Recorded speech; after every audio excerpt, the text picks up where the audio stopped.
ওকে, আমরা ফেসবুক এবং web app দুইটা জায়গা থেকে লাইভে আছি। তো যারা অলরেডি যুক্ত হয়ে গেছো তারা একটু কমেন্ট করে জানিয়ে দাও তো সাউন্ড ক্লিয়ার শুনতে পাচ্ছ কিনা, ভিডিও এবং অডিও ঠিকঠাক মতো যাচ্ছে কিনা। ওকে, ঠিক আছে, good. Video audio clear, good. ভাই আমি অলরেডি আর্কাইভ থেকে করে ফেলেছি, আমার কি আবার নতুন করে করার দরকার আছে? এই প্রশ্নের উত্তর তোমার খুঁজতে হবে। তুমি যদি এই অধ্যায়টা আর্কাইভ থেকে করে পারো দেন তাহলে আর ক্লাস করার দরকার নেই, ঠিক আছে? এই প্রশ্নের উত্তর তোমার খুঁজতে হবে। এই প্রশ্নের উত্তর আমি কিভাবে দিব বলো? তোমার যদি আর্কাইভ থেকে ক্লাস করে মনে করো যে মনে হয় যে না আমার হয়ে গেছে, এখন আমি প্র্যাকটিস করলেই পারবো, দেন প্র্যাকটিস করবা। আর যদি মনে হয় যে না হয়নি, তাহলে আবার ক্লাস করবা।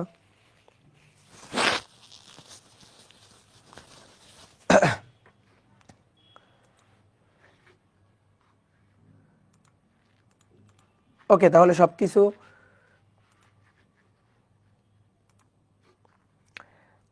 সবকিছু ক্লিয়ার আছে, আমরা তাহলে শুরু করি। হ্যাঁ, ওকে। ডিয়ার স্টুডেন্ট, সবাইকে শুভেচ্ছা জানাচ্ছি আজকের ক্লাসে। আশা করি সবাই ভালো আছো, সবাই সুস্থ আছো। আজকে আমরা তাপগতিবিদ্যা অধ্যায়ের তৃতীয় ক্লাসটা করব। এর আগে আমরা দুইটা ক্লাস করছি। আমরা তাপগতিবিদ্যার শূন্যতম সূত্র, থার্মোমিটার প্রস্তুতকারক সমীকরণ, এক স্থির বিন্দু দুই স্থির বিন্দুর সাহায্যে অজানা তাপমাত্রা নির্ণয়ের সমীকরণ এবং তাপমাত্রার বিভিন্ন স্কেলের পারস্পরিক রূপান্তর ও ত্রুটিপূর্ণ থার্মোমিটারের ম্যাথ প্রবলেমগুলো আগের দুইটা ক্লাস আমরা শেষ করছি। তাপগতিবিদ্যার শূন্যতম সূত্র অর্থাৎ প্রথম পার্টের আলোচনা আমাদের ডান। আমাদের সময় আমরা যখন পড়াশোনা করছি তখন আলাদা আলাদা 4টা চ্যাপ্টার ছিল। এই 4টা চ্যাপ্টার মিলে তোমাদের একটা চ্যাপ্টার। তো আমাদের একটা চ্যাপ্টারের নাম ছিল তাপগতিবিদ্যার শূন্যতম সূত্র। তো সেই শূন্যতম সূত্র রিলেটেড যত আলোচনা, শূন্যতম সূত্রকে কেন্দ্র করে যত আলোচনা, সেই আলোচনা অর্থাৎ এই অধ্যায়ের প্রথম পার্ট আমাদের ডান। এবার আজকের ক্লাসে আমরা এই অধ্যায়ের দ্বিতীয় অংশ শুরু করব। এই অধ্যায়ের অনেকগুলো অংশ, এরকম দ্বিতীয় তৃতীয় অনেকগুলো অংশ। তো আজকে আমরা দ্বিতীয় অংশটা শুরু করব। আজকের ক্লাসে আমরা তাপগতিবিদ্যার প্রথম সূত্রটা নিয়ে আলোচনা শুরু করব। আমরা শূন্যতম সূত্র পড়ছি, এবার আমাদের আলোচনার বিষয়বস্তু হচ্ছে প্রথম সূত্র, তাপগতিবিদ্যার প্রথম সূত্র।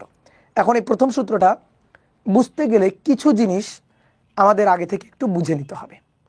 কিছু জিনিস কি, যেমন তাপগতীয় সিস্টেম বলতে আমরা কি বুঝি, এই তাপগতীয় সিস্টেম কয় ধরনের হয়, অন্তস্থ শক্তি, গ্যাসের ক্ষেত্রে কৃত কাজ, এই ব্যাপারগুলো আমাদের একটু বুঝে নিতে হবে। দেন তারপর আমরা তাপগতিবিদ্যার প্রথম সূত্রটা পড়তে পারবো, ঠিক আছে? তো প্রথমে আসো তাপগতীয় সিস্টেম। তো সিস্টেম হচ্ছে 3 ধরনের হয়। এখন কথা হচ্ছে ভাই সিস্টেমটা কি?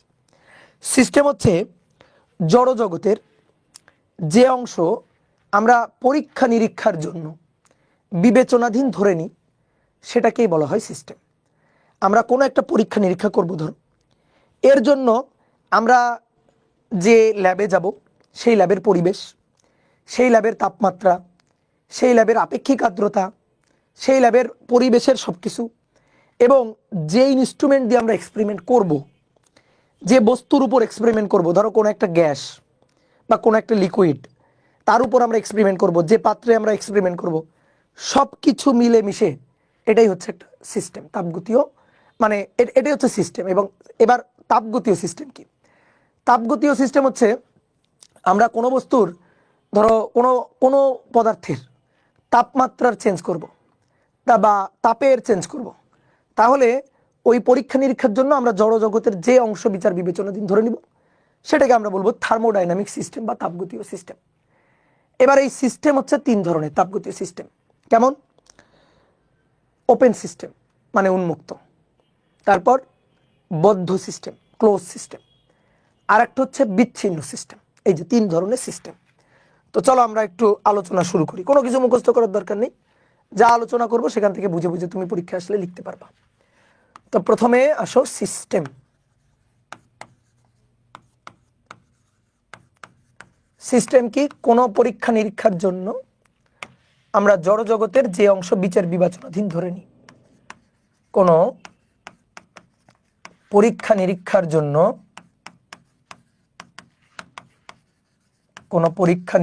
জন্য আমরা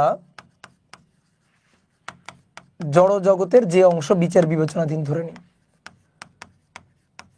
জড় জগতের যে অংশ বিচার বিবেচনাধীন ধরে নিই,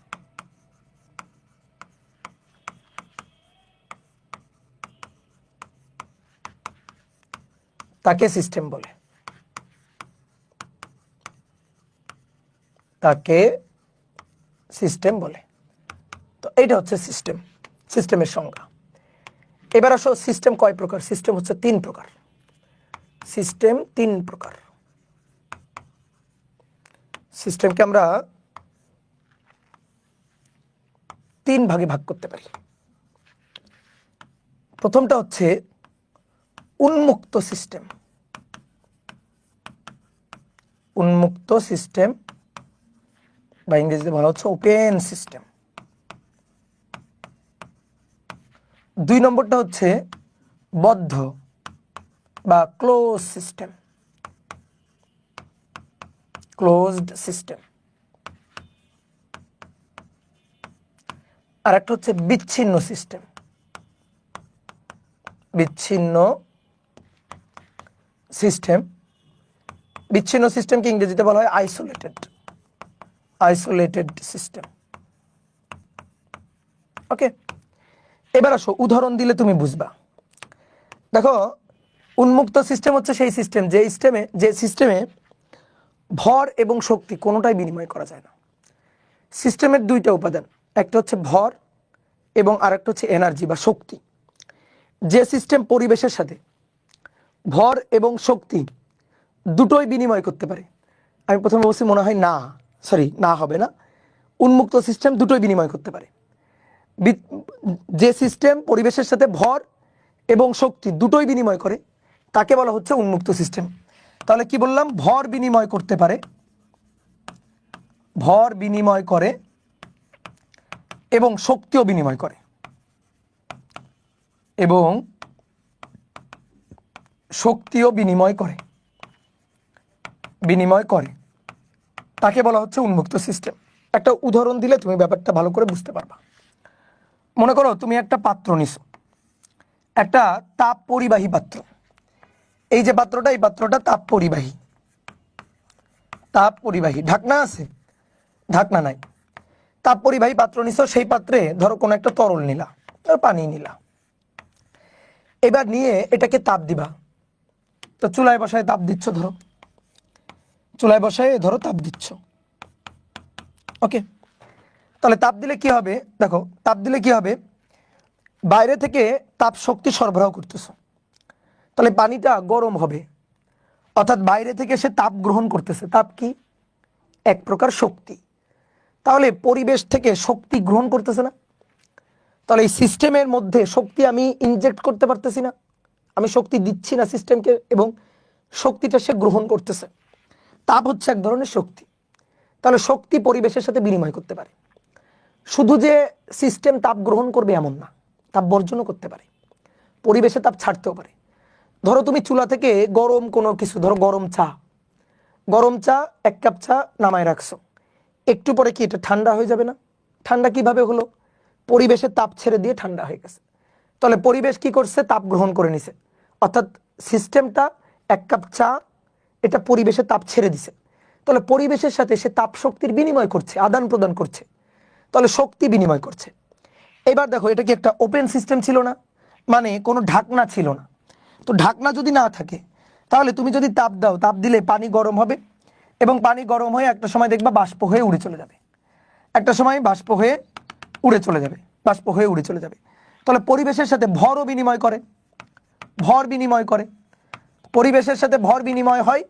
তুমি তাপ দিতে থাকবা, দেখবে এক সময় সমস্ত পানি বাষ্প হয়ে উড়ে চলে গেছে।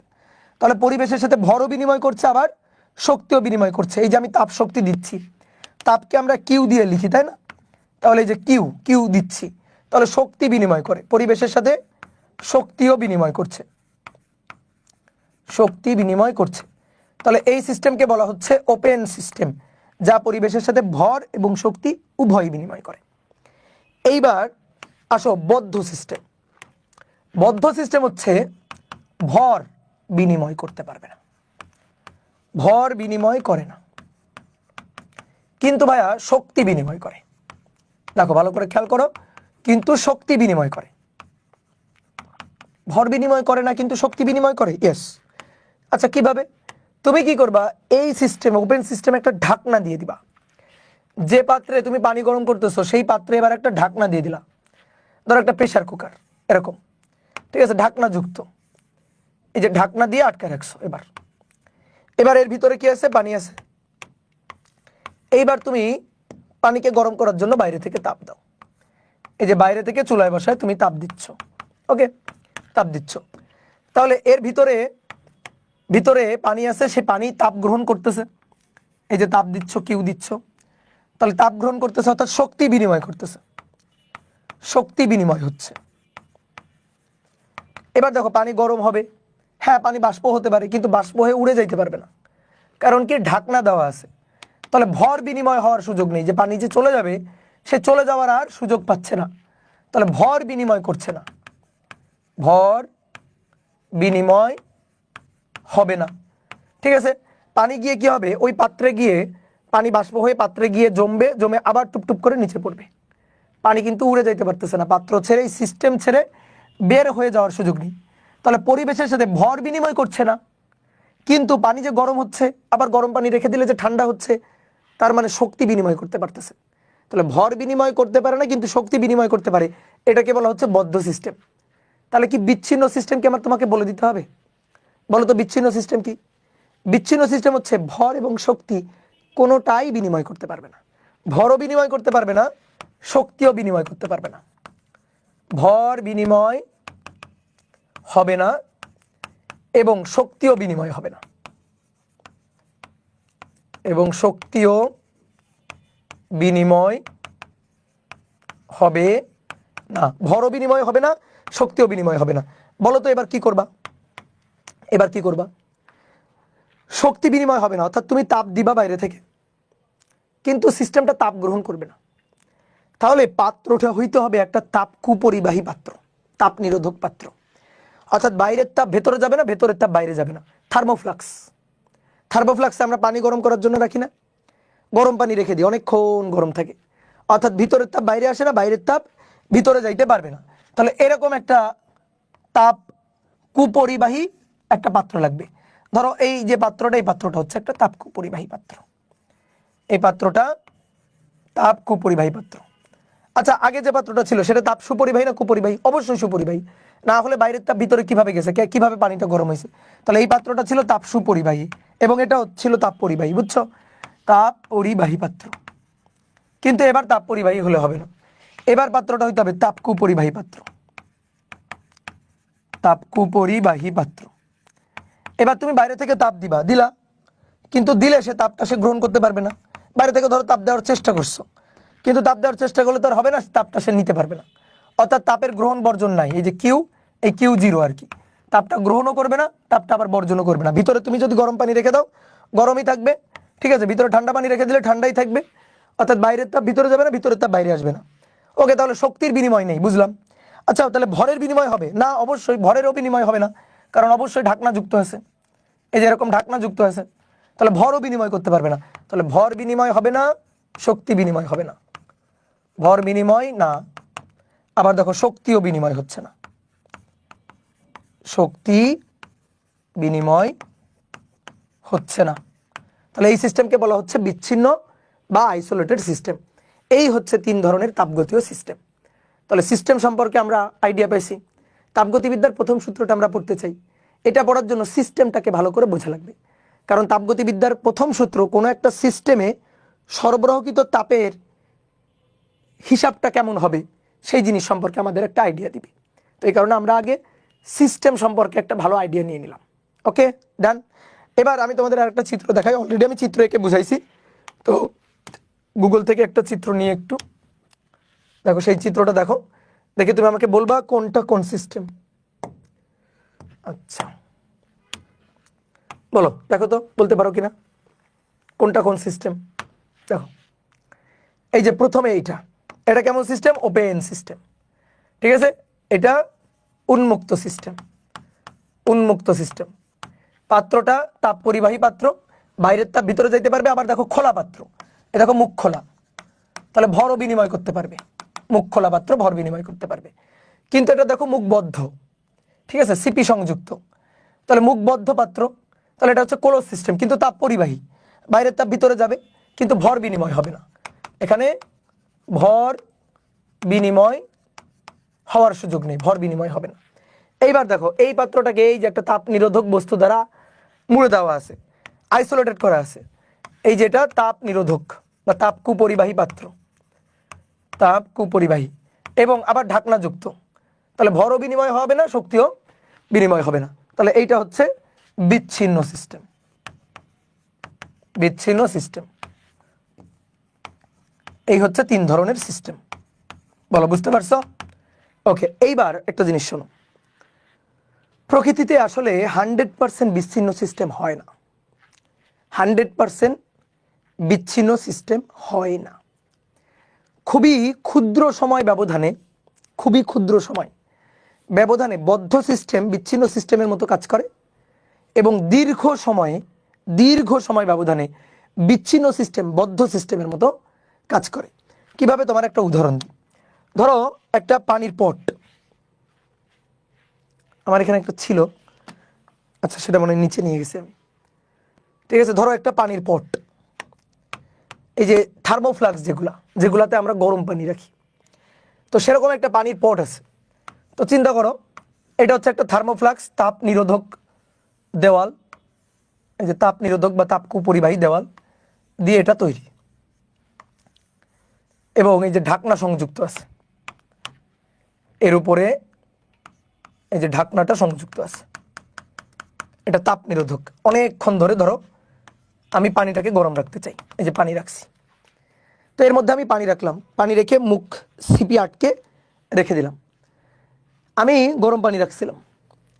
এটা কিন্তু থার্মোফ্লাক্স, এই যে দেওয়ালটা ভালো করে বুঝে বুঝে বলবা, এই যে দেওয়ালটা, এই দেওয়ালটা কিন্তু তাপ কুপরিবাহী দেওয়াল, তাপ কুপরিবাহী দেওয়াল, ঠিক আছে। এটা থার্মোফ্লাক্স, এটা একটা থার্মোফ্লাক্স। এই থার্মোফ্লাক্সে তুমি গরম চা বা গরম পানি রাখছো দীর্ঘক্ষণ গরম পাওয়ার জন্য। এবার তুমি আজকে রাখছো, 2 দিন পর এখান থেকে পানি ঢেলে খাইতে গেলা, বলো যে গরম পানি তুমি রাখছিলা 2 দিন পরে সেরকম গরম পানি পাবা? বলো পাবা? পাবা না। তাহলে চিন্তা করো, এটা তো একটা বিচ্ছিন্ন সিস্টেম ছিল। দেওয়ালটা কেমন দেওয়াল?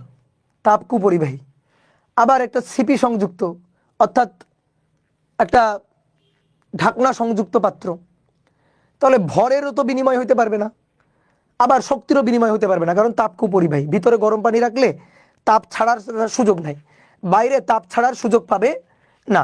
ওকে, তাহলে এটা তো ভাই গরম পানি রাখলে তো গরমই পাওয়ার কথা ছিল, তো আমি 2 দিন পরে পানি খাইতে গিয়ে দেখলাম না গরম নাই, তাহলে কি হইলো? এটা তো একটা বিচ্ছিন্ন সিস্টেম ছিল, তাহলে ভিতরে পানি গরম নাই কেন? কি হয়েছে? পানিটা ঠান্ডা হয়ে গেছে, কি করে? তাপ ছেড়ে। তাহলে তাপ যদি ছাড়ে তাহলে তো এটা বিচ্ছিন্ন হলো না, তাপ যদি ছাড়ে এটা বিচ্ছিন্ন তো হলো না। শক্তি যদি পরিবেশের সাথে বিনিময় করে এটা তো তাহলে বদ্ধ হয়ে গেল, ঠিক আছে। দেখো উন্মুক্ত এটা কিন্তু কেউ বলবা না, কারণ ঢাকনা সংযুক্ত, অর্থাৎ পানি ভিতরে যা রাখছিলাম পানি কিন্তু তাই থাকবে, ভরের কোনো চেঞ্জ নেই, ভরের কোনো চেঞ্জ নেই। হওয়ার কথা ছিল, যেহেতু তাপ কুপরিবাহী পাত্রে রাখছি, ভর বিনিময় হতে পারবে না, শক্তি বিনিময় হতে পারবে না, তাহলে এটা বিচ্ছিন্ন হওয়ার কথা ছিল। কিন্তু আমি 2 দিন পরে পানি খাইতে গেলাম, দেখলাম কি আমি পানি আর গরম পাচ্ছি না, তাহলে শক্তি বিনিময় করে ফেলছে পরিবেশের সাথে, তাপ ছেড়ে দিছে পরিবেশে, তাহলে কি হয়ে গেল? এটা কি বিচ্ছিন্ন থাকলো? তো এটা তো বদ্ধ হয়ে গেল, এটা তো বদ্ধ হয়ে গেল। বদ্ধ তো কি করে? ভর বিনিময় করে না, কিন্তু শক্তি তো বিনিময় করে, তো শক্তি বিনিময় করে ফেলছে, তাহলে ওটা তো আসলে বিচ্ছিন্ন হলো না, কি হলো? বদ্ধ হয়ে গেল। ভালো করে বুঝো কথাটা। কয় দিনে? 2 দিনে। 2 দিন পরে পানি খেতে গেছিলাম, কিন্তু 2 দিন না হয়ে যদি মনে করো 2 সেকেন্ড হইতো, তুমি পানি কেবল রাখছো, মুখ আটকাইছো, তুমি 2 সেকেন্ড পরে পানি ঢেলে খাবা, তখন তুমি যেমন গরম পানি রাখছিলা তেমন গরম পানি পাবা না? অথবা 2 মিনিটই ধরো, 2 মিনিট পরে তুমি পানি খাইতে গেলা, যেমন গরম পানি রাখছিলা সেরকম গরম পানি পাবা না। অর্থাৎ 2 মিনিট সময়ের ব্যবধানে সে কিন্তু শক্তি পরিবেশের সাথে বিনিময় করার সুযোগ পায়নি। 2 মিনিট বা ধরো 2 সেকেন্ড সময় ব্যবধানে, ক্ষুদ্র সময় ব্যবধানে পরিবেশের সাথে শক্তি বিনিময় করার সুযোগটা সে পাচ্ছে না, তাহলে তখন শক্তির বিনিময় হচ্ছে না, ভরের বিনিময় হচ্ছে না, তাহলে তখন কি? বিচ্ছিন্ন সিস্টেম। আর 2 দিন পরে ঠান্ডা হয়ে যাচ্ছে, শক্তি বিনিময় করতেছে, তখন কি? বদ্ধ সিস্টেম। তাহলে আমার কথাটা কি বুঝছো? তাহলে বদ্ধ সিস্টেম আর বিচ্ছিন্ন সিস্টেমের মধ্যে পার্থক্য কিসের? সময়ের পার্থক্য হচ্ছে আসলে। তুমি যদি একটা তাপকূপ পরিবাহী পাত্রে তুমি পানি ঢালো, ঠিক আছে, তাহলে দেখবা 2 দিন পরে পানি ঠান্ডা হয়ে গেছে, শক্তির বিনিময় করতেছে। তার মানে দীর্ঘ সময় ব্যবধানে বিচ্ছিন্ন সিস্টেম বদ্ধ সিস্টেম হয়ে যাচ্ছে। আমার কথা কি বোঝা গেছে? তাহলে বদ্ধ আর বিচ্ছিন্নের মধ্যে পার্থক্য, বদ্ধ সিস্টেম সরি সম্পর্ক আর বিচ্ছিন্ন সিস্টেম, বিচ্ছিন্ন সিস্টেম। তাহলে বিচ্ছিন্ন সিস্টেম দীর্ঘ সময় ব্যবধানে, দীর্ঘ সময় ব্যবধানে সে বদ্ধ হয়ে যাচ্ছে। আর বদ্ধ সিস্টেম খুবই ক্ষুদ্র সময় ব্যবধানে, ক্ষুদ্র সময় ব্যবধানে সে কিন্তু বিচ্ছিন্ন সিস্টেমের মতো আচরণ করতেছে। তাহলে এইটা কিন্তু খুব ইম্পর্টেন্ট একটা কথা। তাহলে একটা জিনিস খেয়াল করছো যে আইসোলেটেড সিস্টেম হইতে গেলে সময় ব্যবধান হইতে হবে খুবই ক্ষুদ্র। দেখো বিচ্ছিন্ন সিস্টেম মানে আইসোলেটেড সিস্টেম, এটা খুবই ক্ষুদ্র সময়। তাহলে এই জিনিসটা মাথায় রাখবে, এটা কিন্তু আমাদের পরবর্তীতে কাজে লাগবে। তাহলে বিচ্ছিন্ন সিস্টেমের জন্য ক্ষুদ্র সময় ব্যবধানে সংগঠিত তাপগতীয় প্রক্রিয়া হইতে হবে। ক্ষুদ্র সময় ব্যবধানে সংগঠিত ঘটনা, সংঘটিত তাপগতীয় প্রক্রিয়া হইতে হবে, তাপগতীয় প্রক্রিয়া হইতে হবে। তাহলে এই জিনিসটা একটু সুন্দর করে মাথায় রাখবা। ওকে, ডান ডান। এইবার আসো অন্তস্থ শক্তি, অন্তস্থ বা অভ্যন্তরীণ শক্তি, অভ্যন্তরীণ শক্তি। দেখো এইবার ফার্স্ট পার্টের 10 নম্বর চ্যাপ্টারে কিছু কথাবার্তা বলবো। যারা 10 নম্বর চ্যাপ্টার পড়োনি কোনো সমস্যা নেই, যা বলি যতটুকু বলি একটু বিশ্বাস করে নিবা তাহলে হবে। 10 নম্বর চ্যাপ্টারে ফার্স্ট পার্টের 10 নম্বর চ্যাপ্টারে আদর্শ গ্যাস ও গ্যাসের গতিতত্ত্ব, এই চ্যাপ্টারে আদর্শ গ্যাসের গতিতত্ত্বের কিছু স্বীকার্য ছিল। সেই স্বীকার্যতে বলা হয়েছে যে কোনো একটা গ্যাসীয় সিস্টেমে গ্যাসের কোন একটা আদর্শ গ্যাস, সেই গ্যাসের অণুগুলা খুবই ক্ষুদ্র এবং অণুগুলা স্থিতিস্থাপক গোলক সদৃশ। এই অণুগুলার মধ্যে কোনো আকর্ষণ বিকর্ষণ নেই। যেহেতু অণুগুলার মধ্যে কোনো আকর্ষণ বিকর্ষণ নেই, যদি আকর্ষণ বিকর্ষণ থাকতো তাহলে গ্যাসের অণুগুলার একটা বিভব শক্তি থাকতো। যেহেতু কোনো আকর্ষণ বিকর্ষণ নেই, এই কারণে অণুগুলার কোনো বিভব শক্তি নেই, কিন্তু অণুগুলা বেগ নিয়ে ছোটাছুটি করতেছে এবং অণুগুলার ভর আছে। তাহলে 12 mv², তার মানে গতিশক্তি আছে।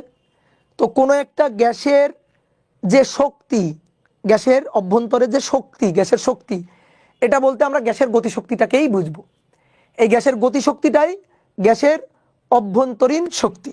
তাহলে ধরো কোনো একটা পাত্রে, ধরো কোনো একটা সিলিন্ডার, এই অধ্যায়ে দেখবা খালি সিলিন্ডারই আঁকতে হবে। ধরো একটা সিলিন্ডার, এই সিলিন্ডারে একটা আদর্শ গ্যাস রাখা আছে, এটা হচ্ছে সিলিন্ডারের পিস্টন। আমরা গ্যাস রাখলে অবশ্যই পিস্টন সংযুক্ত করে রাখতে হবে, না হলে তো গ্যাস উড়ে চলে যাবে।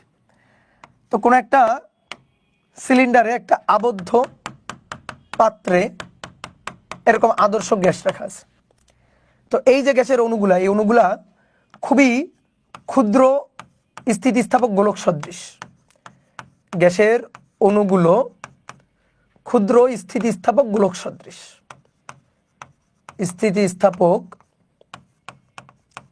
গোলক সদৃশ, এবং এদের মধ্যে কোনো আন্তঃআণবিক আকর্ষণ বিকর্ষণ বল নেই। আন্তঃআণবিক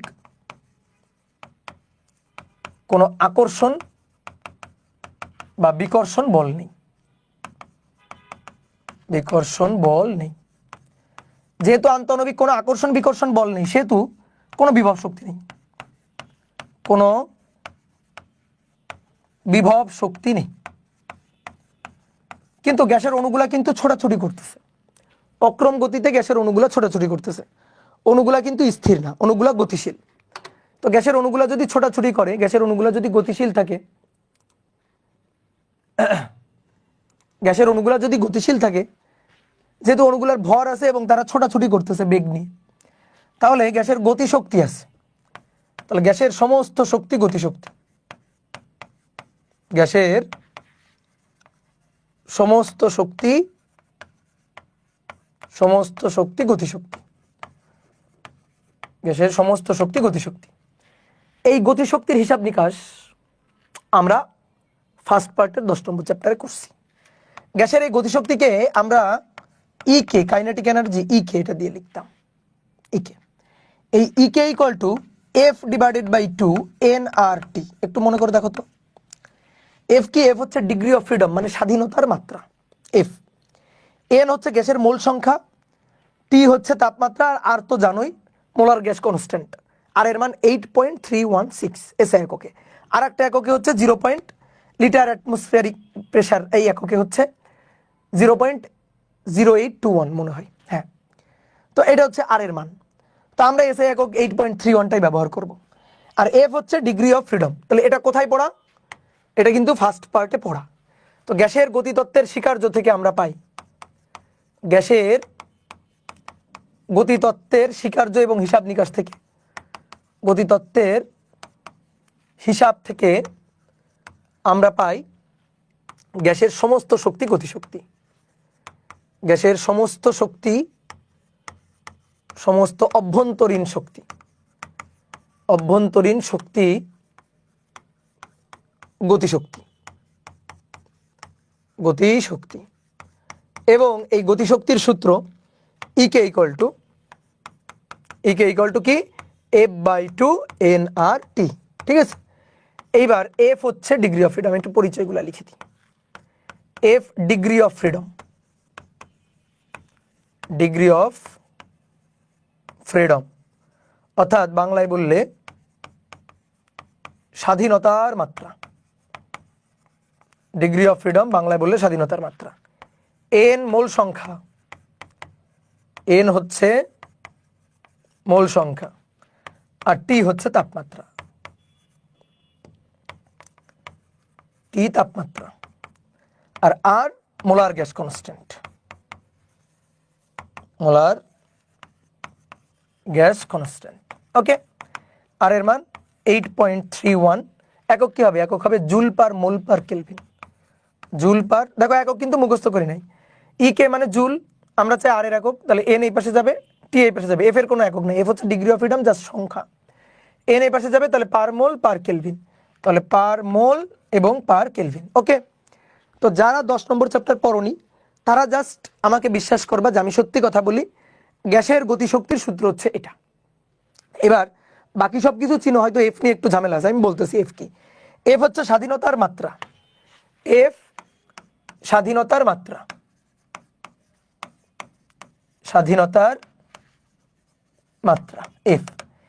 এই এফ এর মান এক একটা গ্যাসের জন্য, এক এক প্রকৃতির গ্যাসের জন্য এক এক রকম। তো আমরা আদর্শ গ্যাসের চ্যাপ্টারে এই স্বাধীনতার মাত্রা হিসাব নিকাশ করা শিখছি। ঠিক আছে, কিভাবে কোন গ্যাসের ডিগ্রি অফ ফ্রিডম বের করতে হয় এটা আমরা জানি। তো তুমি এই অধ্যায়ের জন্য যেটা মাথায় রাখবা সেটা হচ্ছে এক পারমাণবিক গ্যাসের ক্ষেত্রে,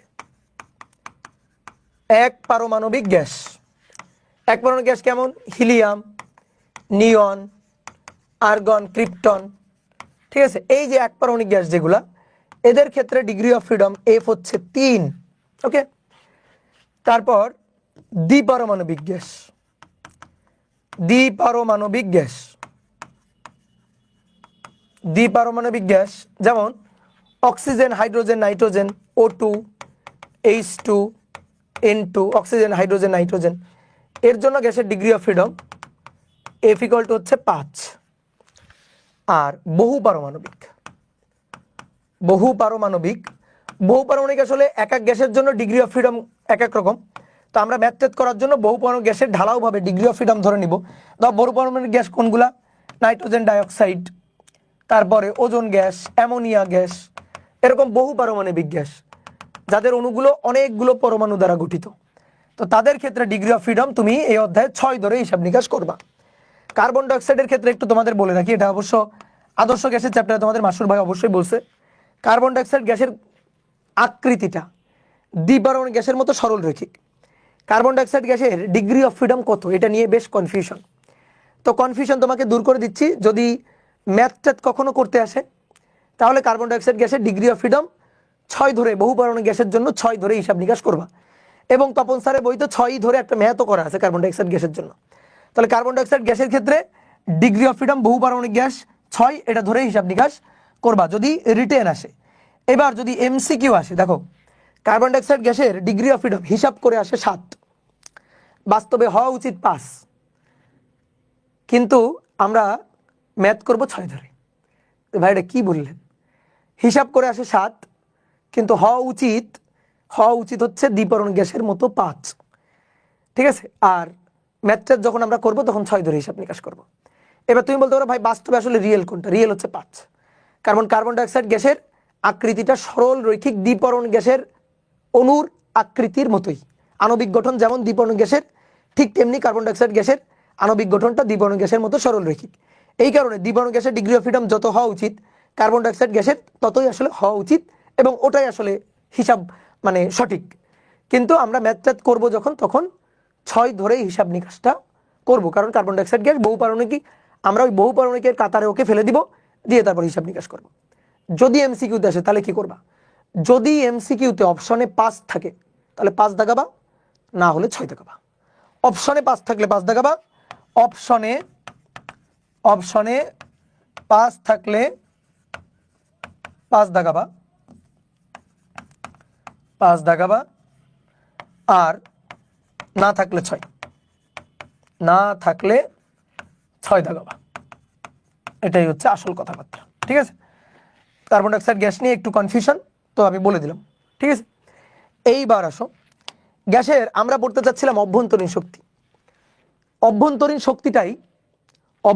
শক্তিটাই গ্যাসের গতিশক্তি। গ্যাসের যেহেতু কোনো বিভব শক্তি নেই, তাহলে গ্যাসের যে শক্তি, মোট যে শক্তি, সেটাই গ্যাসের অভ্যন্তরীণ শক্তি। তো গ্যাসের শক্তি বলতে কোনটা? গতিশক্তি। তা আমরা ওটাই তো আসলে চাচ্ছিলাম, যে গ্যাসের অভ্যন্তরীণ শক্তি বা গ্যাসের অন্তস্থ শক্তি। গ্যাসের অন্তস্থ বা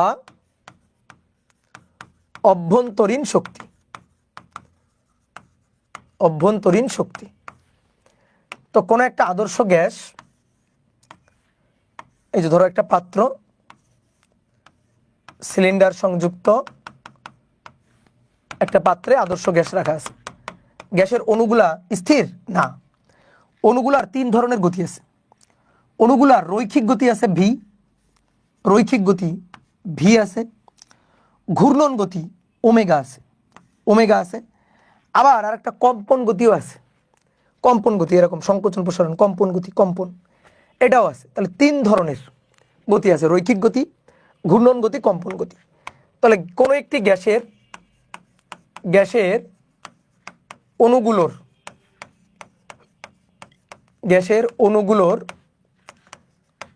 রৈখিক বেগ, ঘূর্ণন বেগ বা কম্পন গতির জন্য, ঘূর্ণন গতি, রৈখিক গতি লিখি, রৈখিক গতি, ঘূর্ণন গতি ও কম্পন গতির জন্য, কম্পন গতির জন্য মোট যে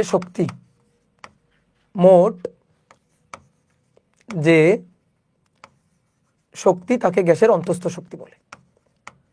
মোট যে শক্তি তাকে গ্যাসের অন্তস্থ শক্তি বলে। অন্তস্থ শক্তি বা অভ্যন্তরীণ শক্তি বলে।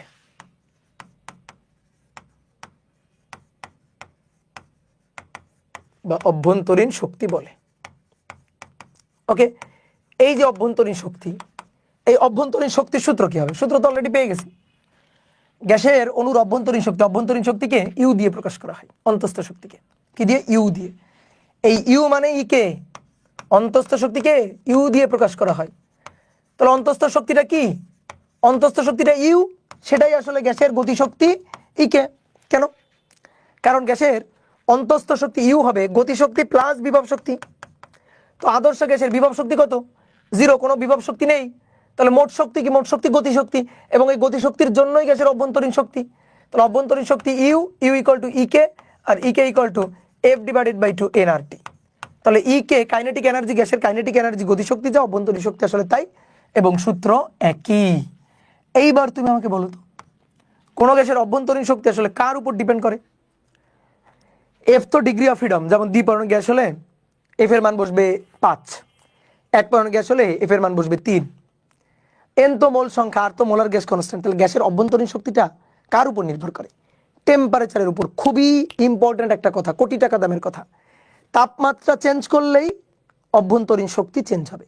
আয়তনে চেঞ্জ করলে না, চাপের চেঞ্জ করলে না। আয়তন চাপের চেঞ্জ আমার দেখার দরকার নেই, আমার দেখার দরকার তাপমাত্রা। আয়তনের কি চেঞ্জ হবে সেটা আমার জানার দরকার নেই, চেঞ্জ হলে হবে না হলে নাই। তাপমাত্রা মানে চাপের কি চেঞ্জ হবে আমার জানার দরকার নেই, তা চাপের চেঞ্জ হইলে হবে না হইলে নাই, আমার ওটা কেয়ার না। আমি কেয়ারফুল থাকবো তাপমাত্রা চেঞ্জ হয়েছে কিনা। যদি কোনো গ্যাসের তাপমাত্রা চেঞ্জ করা হয় তাহলে সেই গ্যাসের অভ্যন্তরীণ শক্তির চেঞ্জ হবে, ঠিক আছে? কারণ অভ্যন্তরীণ শক্তিটা তাপমাত্রার উপর নির্ভর করে। আমরা এটা অভ্যন্তরীণ শক্তির সূত্র শিখছি। যদি আমি অভ্যন্তরীণ শক্তির পরিবর্তনটা হিসাব করতে বলি, ধরো আমরা তাপমাত্রার পরিবর্তন করলে তো অভ্যন্তরীণ শক্তির পরিবর্তন হবে। ধরো তাপমাত্রা ছিল T1, তার জন্য অভ্যন্তরীণ শক্তি ছিল E1, খুবই সহজ। তাহলে E1 হবে F/2 nRT1। তাপমাত্রা বাড়িয়ে বা কমিয়ে যাই করা হলো, ধরো T2 থেকে তাপমাত্রা T1 থেকে T2 করা হলো, তাহলে অভ্যন্তরীণ শক্তিটাও চেঞ্জ হবে। অভ্যন্তরীণ শক্তি হবে U2, এই U2 হবে F/2 nRT2। ওকে, তাহলে আমরা চাই অভ্যন্তরীণ শক্তির পরিবর্তনটা হিসাব করতে। তাহলে পরিবর্তন U1 থেকে U2 হয়েছে, তাহলে পরিবর্তন কত? Del U U2 minus U1। তো U2 হচ্ছে F/2 nRT2, U1 হচ্ছে F/2 nRT1। তাহলে F/2 nR কমন নিলে T2 minus T1, T2 minus T1 হয়। T2 মাইনাস T1 মানে কি? তাপমাত্রা পরিবর্তন, দ্যাট ইজ ডেল টি।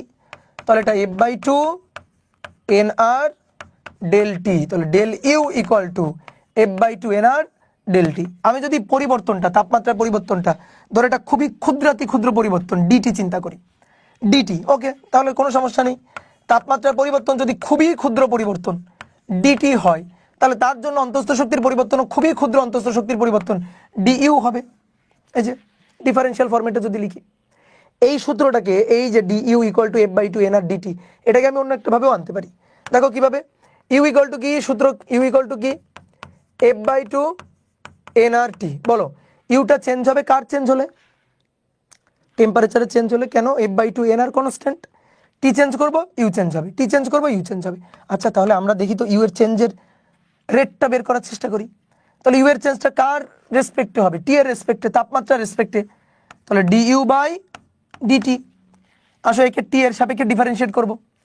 টি এর সাপেক্ষে ডিফারেন্সিয়েট, F/2 nR গেল বাইরে,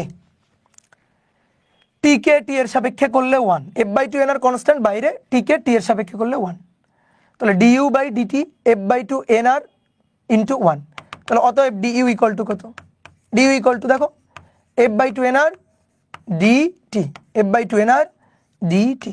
তাহলে অন্তঃস্থ শক্তি ইউ কার উপর নির্ভর করবে? তাপমাত্রার পরিবর্তনের উপর। দেখো ডিটি যদি তাপমাত্রার পরিবর্তন যদি পজিটিভ হয়, অর্থাৎ যদি পরিবর্তনটা ধনাত্মক হয়, তাপমাত্রা যদি বাড়ে, তাহলে অন্তঃস্থ শক্তিটাও ধনাত্মক হবে, অর্থাৎ অন্তঃস্থ শক্তিও বাড়বে। তাপমাত্রার পরিবর্তন যদি ঋণাত্মক হয়, অর্থাৎ তাপমাত্রা যদি কমে, তাহলে অন্তঃস্থ শক্তিও কমবে, অন্তঃস্থ শক্তির পরিবর্তনটাও ঋণাত্মক হবে। আর যদি তাপমাত্রার পরিবর্তন ডিটি 0 হয়, দ্যাট মিনস তাপমাত্রার কোনো পরিবর্তন হয়নি, তাহলে ডিইউও 0 হবে, অর্থাৎ অন্তঃস্থ শক্তিরও কোনো পরিবর্তন হবে না। অন্তঃস্থ শক্তি কার উপর নির্ভর করছে? তাপমাত্রার উপর। এই জিনিসটা বিজ্ঞানী মেয়ার বলছিল, এই কারণে তার নাম অনুযায়ী এই প্রকল্পটাকে বলা হয় মেয়ারের প্রকল্প। এটা 1 মার্কের প্রশ্নে আসে, ঠিক আছে? আমরা একটু লিখে রাখি, মেয়ারের প্রকল্প, মেয়ারের প্রকল্প, প্রকল্প কি বলছে? কোনো গ্যাসের অভ্যন্তরীণ শক্তি বা অন্তঃস্থ শক্তি, কোনো গ্যাসের অন্তঃস্থ শক্তি বা অভ্যন্তরীণ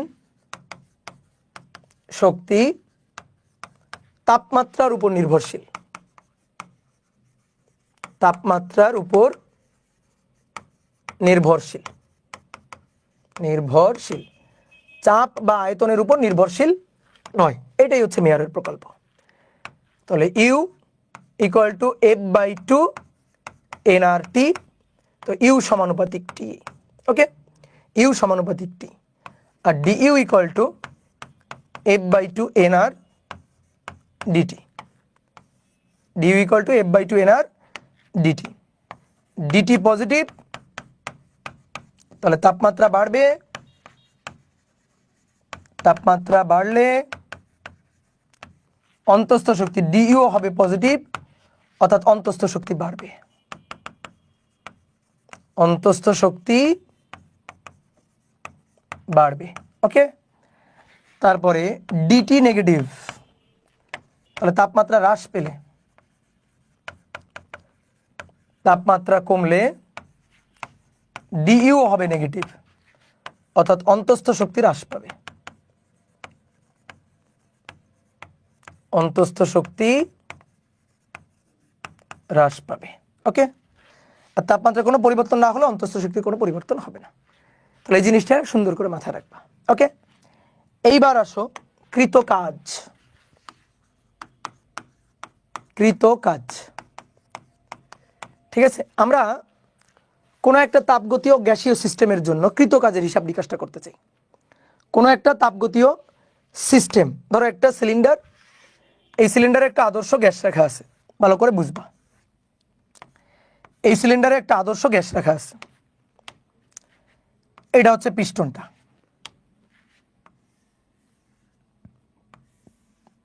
এটা হচ্ছে পিস্টন। তো আমরা এই সিলিন্ডারে যে গ্যাসটা রাখা আছে, এই গ্যাসের দ্বারা কাজটা হিসাব করতে চাই। গ্যাসের দ্বারা দেখো কাজটা কিভাবে হবে, ভালো করে বুঝবা। দেখো নিজের বিজ্ঞানীর মতো চিন্তা করবা যে তুমি হচ্ছে বিজ্ঞানী। দেখো এটা হচ্ছে একটা পিস্টন,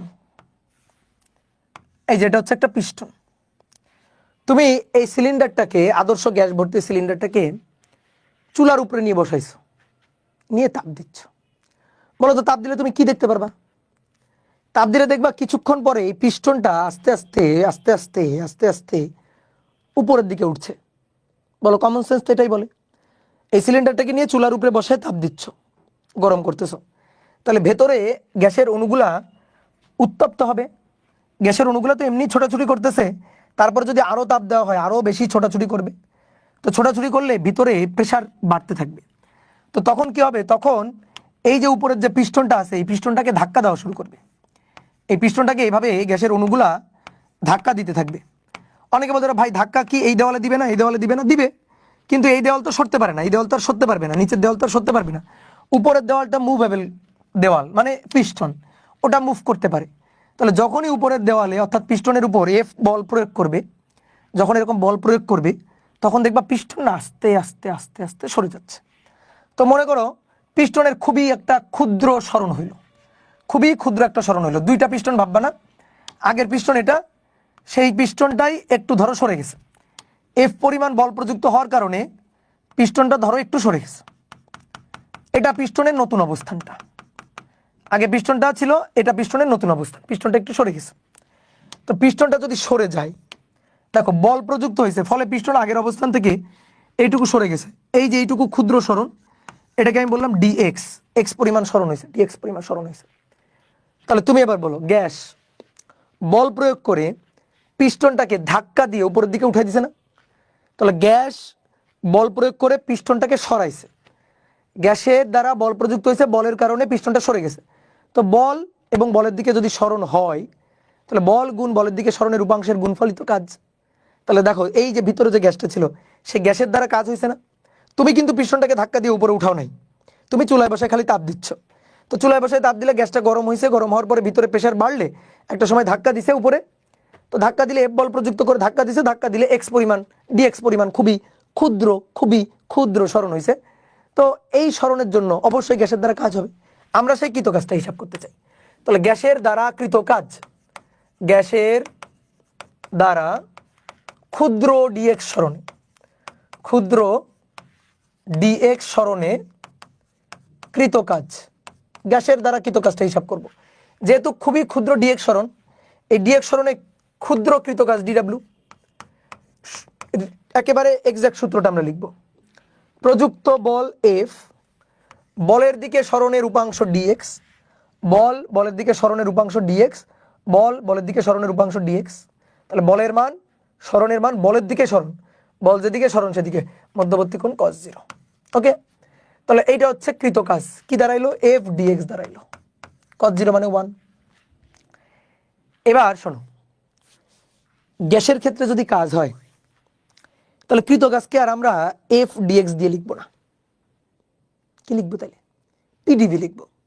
হ্যাঁ, পিডিভি এটা এফ ডিএক্স থেকে আসবে, কিন্তু সামনে আমাদের কৃত কাজ অনেকবার বের করতে হবে, তো আমরা আর এফ ডিএক্স থেকে শুরু করব না, ঠিক আছে, একেবারে ওই টেকনাফ থেকে শুরু করব না, আমরা এফ ডিএক্স কে পিডিভি বানাবো, দেখবো এখনই দেখবো, এবং এরপরে যখন লিখতে হবে তখন সব সময় পিডিভি, পিডিভি, এফ ডিএক্স এর পরিবর্তে পিডিভি লিখে ফেলবো। পি কি প্রেসার, ডিভি কি আয়তনের পরিবর্তন। তো দেখো সেটা কিভাবে, তুমি দেখো এই যে গ্যাসটা পিস্টনের উপর এফ পরিমাণ বল প্রয়োগ করছে না, এই যে পিস্টনের উপর বল প্রয়োগ করলো, এই পিস্টনে কিন্তু সারফেসের একটা ক্ষেত্রফল আছে, এই ক্ষেত্রফলটা হচ্ছে এ ক্ষেত্রফল।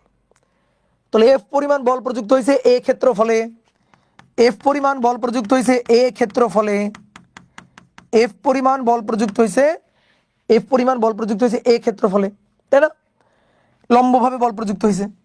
তাহলে ভিতরে প্রেসার পি, চাপ, প্রেসার চাপ, গ্যাসের চাপ পি, পি হচ্ছে একক ক্ষেত্রফলে প্রযুক্ত বল এফ ডিভাইডেড বাই এ।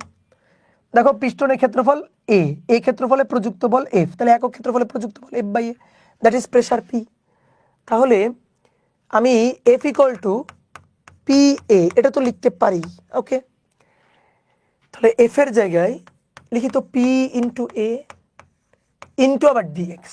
এইবার তাকাও এ আর ডিএক্স একটু চিন্তা করে দেখো, এ হচ্ছে এর ক্ষেত্রফল, পিস্টনের সারফেস এ, আর যতটুকু সরে গেছে ডিএক্স, তাহলে এ ইন্টু ডিএক্স মানে এই যে যতটুকু আয়তন বাড়ছে, দেখো আগে কিন্তু গ্যাসের আয়তন ছিল এইটুকু, যখন পিস্টনটা ধাক্কা দিয়ে উপরের দিকে সরে গেছে তখন কিন্তু গ্যাস হচ্ছে এতটুকুতে আছে, তাহলে গ্যাসের আয়তন বাড়ছে কতটুকু, এইটুকু আয়তন বাড়ছে না, তাহলে যেটুকু আয়তন বাড়ছে ওইটুকুর হিসাব নিকাশ করতে চাই আমরা, যেটুকু আয়তন বাড়ছে ওইটুকুর হিসাব নিকাশ আমরা করতে চাই। তাহলে এই হচ্ছে পিস্টনটা, দেখো এই পিস্টনের সারফেসটা এ, পিস্টনটা সরে এখানে গেছে, এইটুকু হচ্ছে ডিএক্স।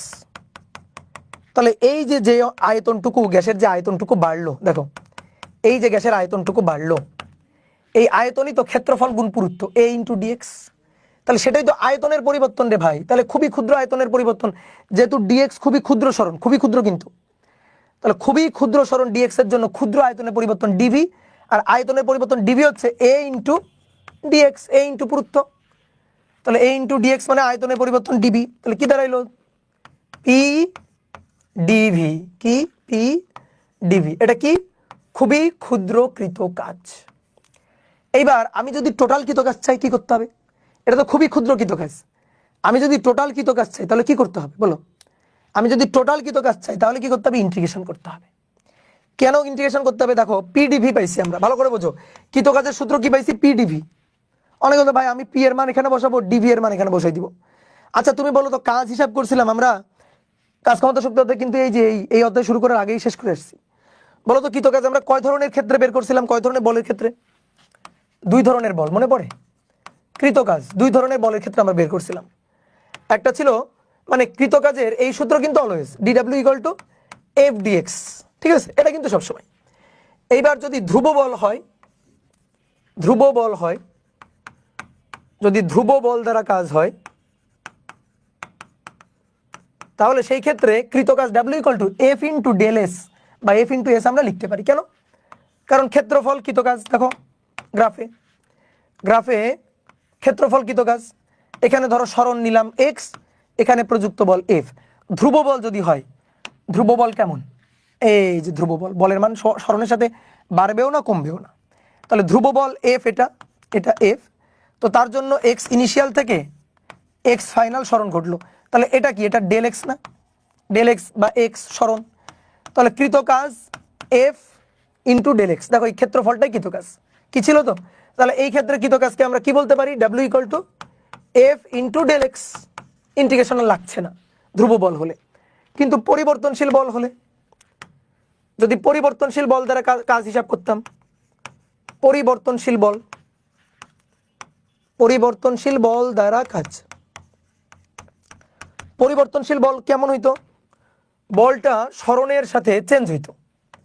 প্রযুক্ত বল এফ সরণ এক্স, তাহলে বল সরণের সাথে পরিবর্তনশীল, বল এরকম সরণের সাথে পরিবর্তনশীল, বল সরণের সাথে এরকম পরিবর্তনশীল, তাই তো? বলটা বাড়বে কমবে উল্টাপাল্টা। তাহলে এই ক্ষেত্রে যদি আমি বলতাম নাও এইটুকু সরণের জন্য আমার কৃতকাজটা বের করে দাও, এইটুকু সরণের জন্য কৃতকাজ বের করতে চাও, এক্স ইনিশিয়াল এক্স ফাইনাল, এইটুকু সরণের জন্য কৃতকাজটা বের করে দাও। তাহলে কৃতকাজ ডাব্লিউ ইকুয়াল টু, বলো কি করতাম? এই ক্ষেত্রফলটাই কাজ না? এবার কি এটা দৈর্ঘ্য গুণ প্রস্থ দিলে হবে? বলো তো, এফ ইন্টু ডেল এক্স দিলে হবে না, এটা তো আয়তক্ষেত্র না। তাহলে এবার ক্ষেত্রফল বের করার কি উপায়, বা কৃতকাজ বের করার কি উপায়? ইন্টিগ্রেশন এফ ডিএক্স, আর এক্স ইনিশিয়াল থেকে এক্স ফাইনাল, কি মনে পড়ে? ঠিক তেমনি ভাবে, ঠিক একই রকম ভাবে এই ক্ষেত্রে, এই যে গ্যাসের ক্ষেত্রে কাজ, গ্যাসের জন্য, গ্যাসের ক্ষেত্রে কৃতকাজ, কৃতকাজের ডিডব্লিউ ইকুয়াল টু পিডিভি, এটা সর্বদা সঠিক সূত্র, এটা নিয়ে কারো কোনো ডিমট নেই, ঠিক আছে? গ্যাসের দ্বারা কাজ ডিডব্লিউ ইকুয়াল টু পিডিভি। এইবার আসো, যখন যখন ধ্রুব চাপ হবে, যখন চাপটা কনস্ট্যান্ট হবে, চাপ কনস্ট্যান্ট, চাপ যখন কনস্ট্যান্ট হবে, পি যখন কনস্ট্যান্ট হবে, দেখো গ্রাফ আঁকি। আগে যেমন এফ এক্স এর গ্রাফ ছিল, বল সরণের গ্রাফ, এখানে বলের জায়গায় কে দখল করবে? চাপ পি, আর সরণের জায়গায় কে দখল করবে? আয়তন ভি। এবার আসো কনস্ট্যান্ট চাপ, চাপটা কনস্ট্যান্ট পি, এই যে পি কনস্ট্যান্ট, আয়তন ভি ওয়ান থেকে আয়তন ভি টুতে হলো, তাহলে এইটুকু আয়তনের পরিবর্তন, দ্যাট ইজ ডেল ভি। তাহলে কৃতকাজ DW equal to P into del V, তাহলে পি তো কনস্ট্যান্ট, আর তার সাথে এইটুকু গুণ দাও ডেল ভি। এই যে পিভি ডায়াগ্রামে দেখো, আগে ছিল এফ এক্স ডায়াগ্রাম, এবার পিভি ডায়াগ্রাম, পিভি, তাহলে পিভি ডায়াগ্রাম, এই যে ক্ষেত্রফলটা কৃতকাজ। তাহলে এইবার আমরা যদি কৃতকাজ ডিডব্লিউ এখান থেকে যদি কৃতকাজ বের করি, ডাব্লিউ টোটাল কাজ বের করি, তাহলে পি প্রেসার পি তো কনস্ট্যান্ট ইন্টু ডিভি ক্ষুদ্র আয়তনের পরিবর্তন, সেখানে টোটাল আয়তনের পরিবর্তন ডেল ভিটা আমরা বসাই দিব, ঠিক আছে? তাহলে W equal to P del V, okay. এবার যদি চাপটা কনস্ট্যান্ট না হয়, ধরো চাপটা পরিবর্তনশীল চাপ, পরিবর্তনশীল চাপ, পরিবর্তনশীল চাপ যদি হয়, তাহলে সেই ক্ষেত্রে গ্রাফটা দেখো তুমি, চাপটা ধরো চেঞ্জ হচ্ছে, প্রেসার পি আয়তন ভি, তাহলে পিটা পরিবর্তন হচ্ছে, পি এর চেঞ্জ হচ্ছে, তো পিটা কি হইতে পারে? পিভি ডায়াগ্রাম, পিটা এভাবে চেঞ্জ হইতে পারে, ধরো আয়তনের সাথে পি কমছে, ঠিক আছে? যাই হোক পরিবর্তন হচ্ছে, সহজ কথা পরিবর্তন হচ্ছে। তো পরিবর্তন যদি হয়, এখন যদি আমি বলি নাও এইটুকুর মধ্যে আমাকে এবার কৃতকাজটা বের করে দিবা, তাহলে এই আয়তনটা বের করাই কৃতকাজ। তাহলে এই আয়তনটা বের করলে কি আমি আগের মতো V initial V final, V initial আর বি ফাইনাল, তাহলে আগের মতো কি এটা খাটাইতে পারবো? এবার এই ক্ষেত্রফল বের করলেই কাজটা বের হবে। এবার এই ক্ষেত্রফল বের করার কি উপায়? যে ভাই ইন্টিগ্রেশন, তাহলে সেই ক্ষেত্রে আমাকে ইন্টিগ্রেশন করে কাজটা বের করতে হবে।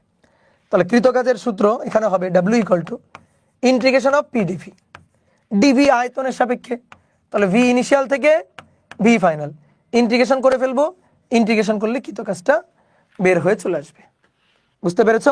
বলো। তাহলে কৃতকাজের হিসাব নিকাশ, গ্যাসের দ্বারা কৃতকাজের হিসাব নিকাশটা আমরা বুঝছি। তাহলে এবার আমরা মোটামুটি তাপগতিবিদ্যার প্রথম সূত্রটা পড়ার জন্য রেডি, ঠিক আছে? দাদা আদর্শ গ্যাস চ্যাপ্টারে কি সবগুলো ক্লাস করা লাগবে তাপগতিবিদ্যার জন্য? না, কোনো কিছু করা লাগবে না, ঠিক আছে? বলো এখন পর্যন্ত কোনো কিছু লাগছে? শুধু একটু বিশ্বাস করে নিলে কিছুই করা লাগবে না, আর বিশ্বাস কম থাকলে সবই করা লাগবে, ঠিক আছে? আজকে কালকে করা লাগবে তো করে ফেলো, সমস্যা কি? আজকে হোক আর কালকে হোক, করা তো লাগবে নাকি? তো করে ফেলো, ডান। এখন আসো তাপগতিবিদ্যার প্রথম সূত্রটা আমরা পড়তে পারবো এবার। তাহলে এইবার লিখো তাপগতিবিদ্যার প্রথম সূত্র, তাপগতিবিদ্যার প্রথম সূত্র, ফার্স্ট ল অফ থার্মোডাইনামিক্স।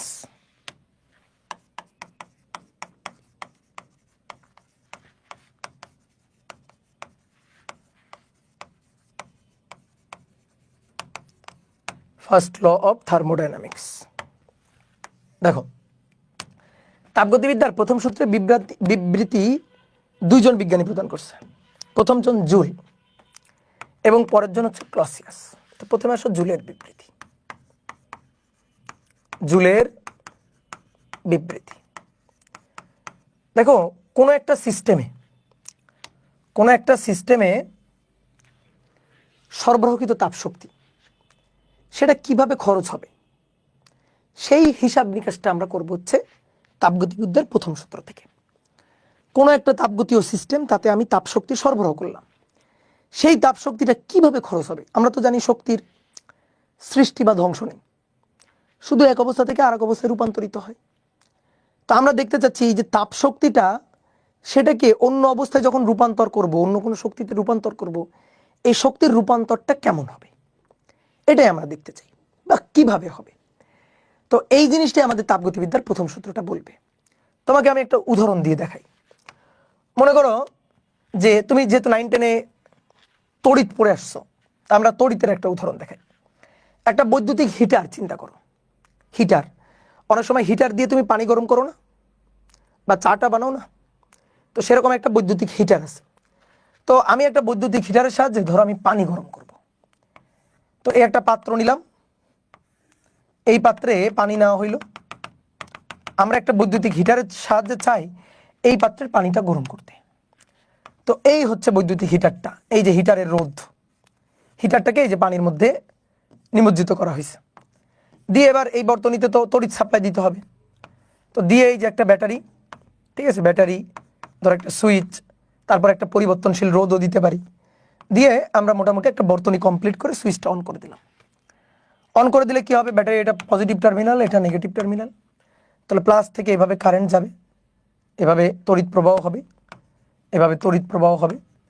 তো যতক্ষণ তড়িৎ প্রবাহ চলবে, ধরো সেই সময়টা হচ্ছে টি সময় ধরে তড়িৎ প্রবাহ চললো, টি সময়।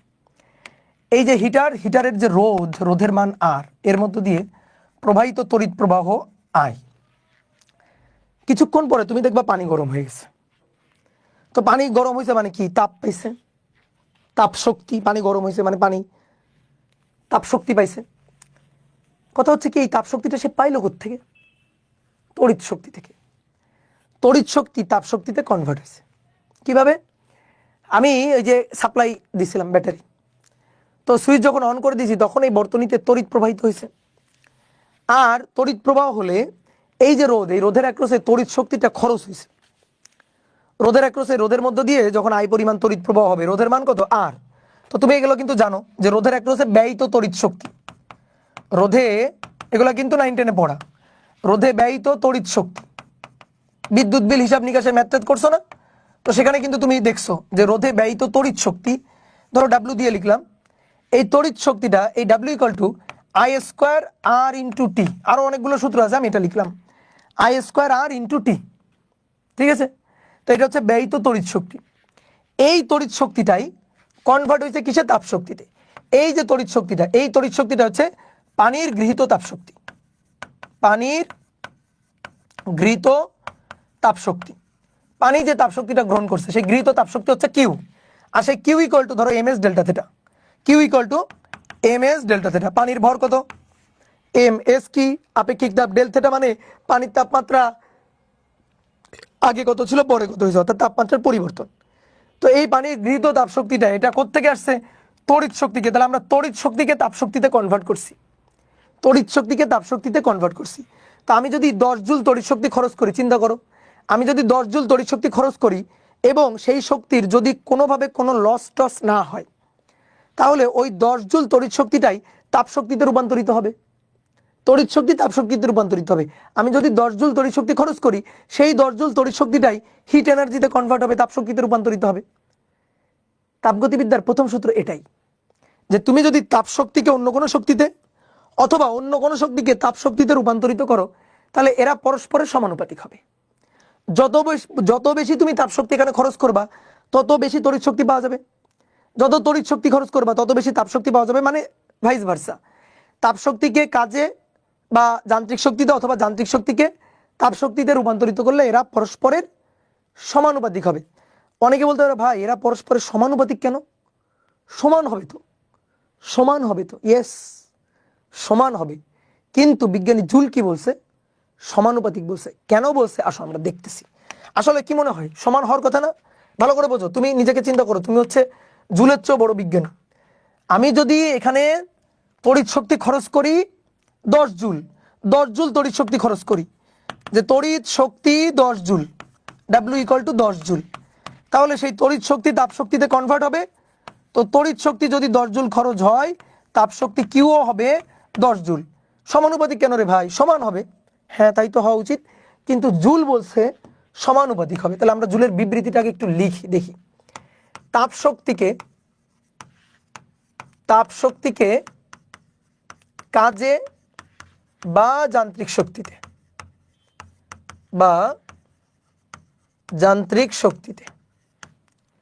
এবং যান্ত্রিক শক্তিকে তাপে রূপান্তরিত করলে, যান্ত্রিক শক্তিকে তাপে রূপান্তরিত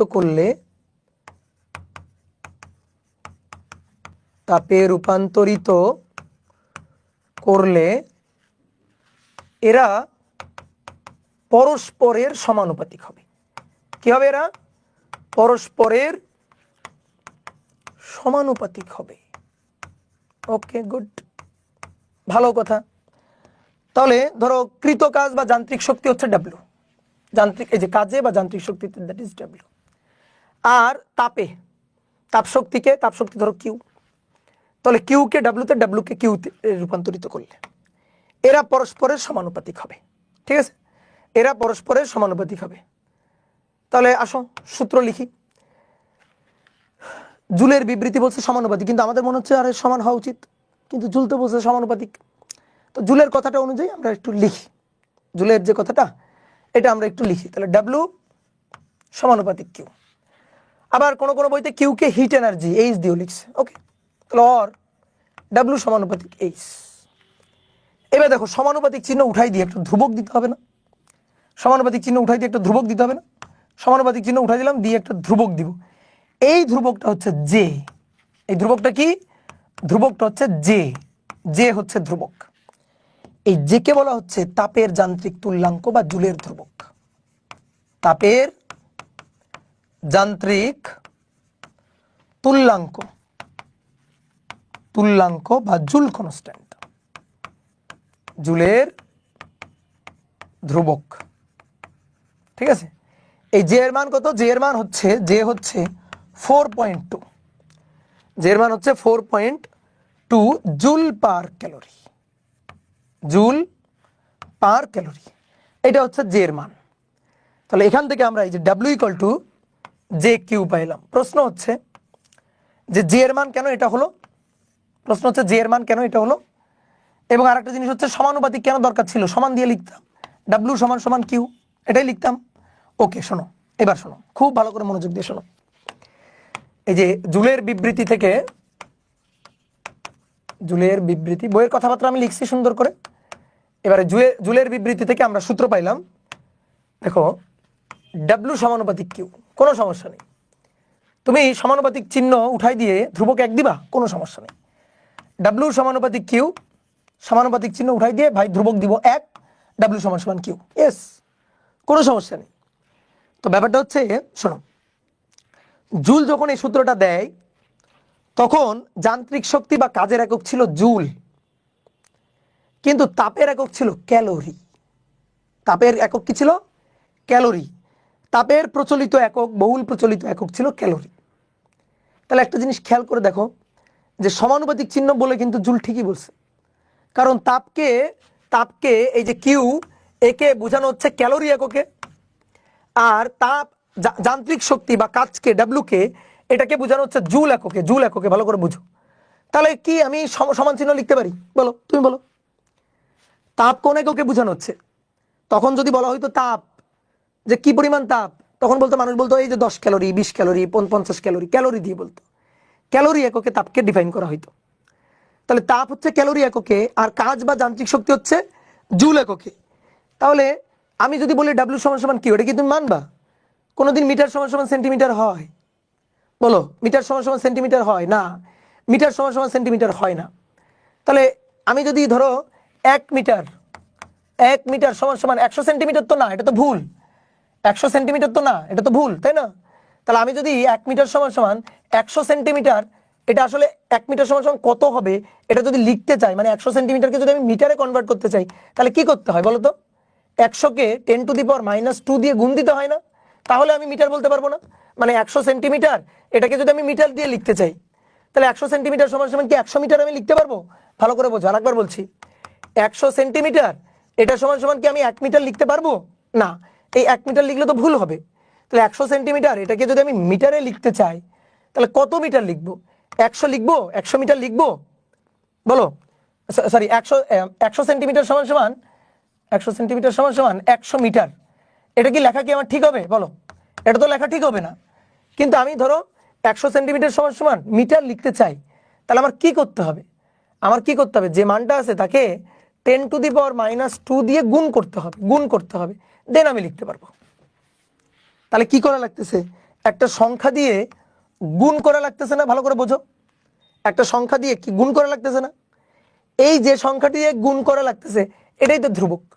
তো এটাই হচ্ছে ব্যাপার, যে জুল কি ক্যালোরির সমান না? তো ভাই, তাহলে জুল তো ক্যালোরির সমান না। তাহলে কি করব? এমন একটা সমানুপাতিক ধ্রুবক আনবো যেটা গুণ করব ক্যালোরির সাথে, সেটা জুল হয়ে যাবে। যেটা ক্যালোরির সাথে গুণ করব সেটা জুল হয়ে যাবে। তো 1 ক্যালোরি সমান 4.2 জুল। ভালো করে বোঝো, 1 ক্যালোরি সমান কি? 4.2 জুল। তাহলে কিউ ক্যালোরি সমান সমান কত? কিউ ক্যালোরি সমান সমান কিউ ইন্টু 4.2 জুল। তাহলে এখানে যে মানটা দিব, যেটা গুণ করব সেটা হবে 4.2, অর্থাৎ যে যদি গুণ করি যে এর মান হবে 4.2। আমার কথা কি বুঝছো? আমার কথা কি বোঝা গেছে? তাহলে ডাব্লিউ সমানুপাতিক কিউ, ঠিক আছে। এবার সমানুপাতিক চিহ্ন উঠে গিয়ে যে আনবো, যে এর মান হবে যে 4.2, যে এর মান হবে 4.2, একক হবে জুল পার ক্যালোরি। তাহলে দেখো, যদি একক হয় জুল পার ক্যালোরি আর কিউ হচ্ছে ক্যালোরি, তাহলে ক্যালোরি কেটে জুল থাকবে। বোঝা গেছে? তাহলে এই হচ্ছে কাহিনী।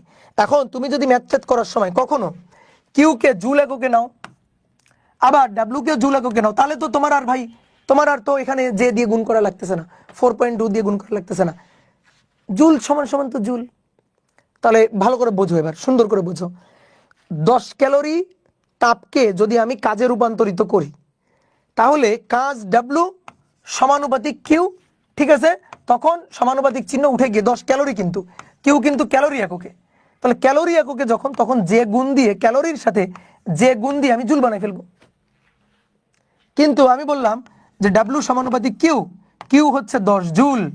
ওকে, তাহলে কিউ তো 10 জুলই বলছো, কিউ কোন এককে বলছো? জুল এককে বলছো। তো জুল এককে বললে তখন সমান সমান এই।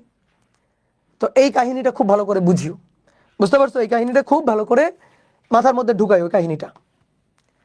তাহলে আমি যদি ডাব্লিউ এবং কিউ দুটোই জুল এককে নিই, তাহলে তো সমান সমান দিয়ে লিখে ফেলবো, কোনো কিছুই গুণ করতে হবে না। আর যখন কিউ থাকবে ক্যালোরিতে, তখন যদি আমার সূত্রটা লিখতে হয়, তাহলে কিউ এর সাথে 4.2 গুণ দিব। মানে সহজ কথা কি জানো? ক্যালোরিকে জুল করতে গেলে কত গুণ দিতে হয়? 4.2 গুণ দিতে হয়, এটাই হচ্ছে কাহিনী, আর কিছুই না। ক্যালোরিকে জুল করতে গেলে কত গুণ দিতে হয়? 4.2 গুণ দিতে হয়, এটাই হচ্ছে কাহিনী। তাহলে জুলের বিবৃতি বোঝা গেছে? এবার দেখো, জুলের বিবৃতিতে অভ্যন্তরীণ শক্তির কোনো জায়গাই নাই। দেখো, অভ্যন্তরীণ শক্তির কোনো জায়গাই নাই। তাপের কথা আছে আর কাজের কথা আছে, অভ্যন্তরীণ শক্তির কোনো জায়গাই নাই। তুমি একটা জিনিস চিন্তা করো, তোমার আমি একটা উদাহরণ বলি। তুমি এখানে জুলের সূত্রটা একটু খাটানোর চেষ্টা করবা, দেখবা জুলের সূত্রটা খাটাইতে পারতেছো না। কিভাবে? একটা সিলিন্ডার, পিস্টন সংযুক্ত সিলিন্ডার, এই পিস্টন সংযুক্ত সিলিন্ডারে চুলায় বসে তুমি তাপ দিছো,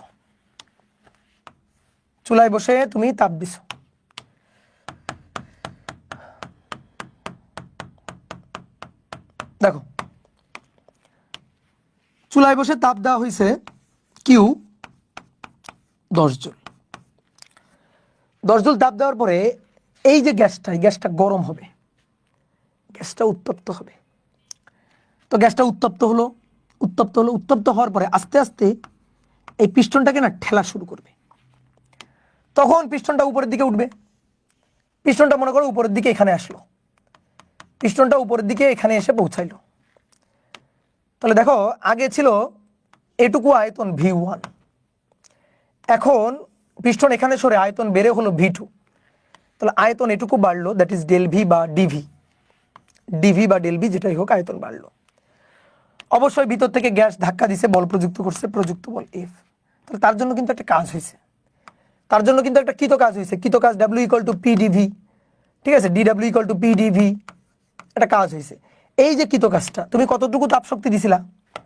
10 জুল। কৃত কাজ কত হবে? যে ভাই কৃত কাজ হবে 10 জুল। উত্তর হচ্ছে না, কৃত কাজ 10 জুল হবে না, 10 জুল হবে না। কেন?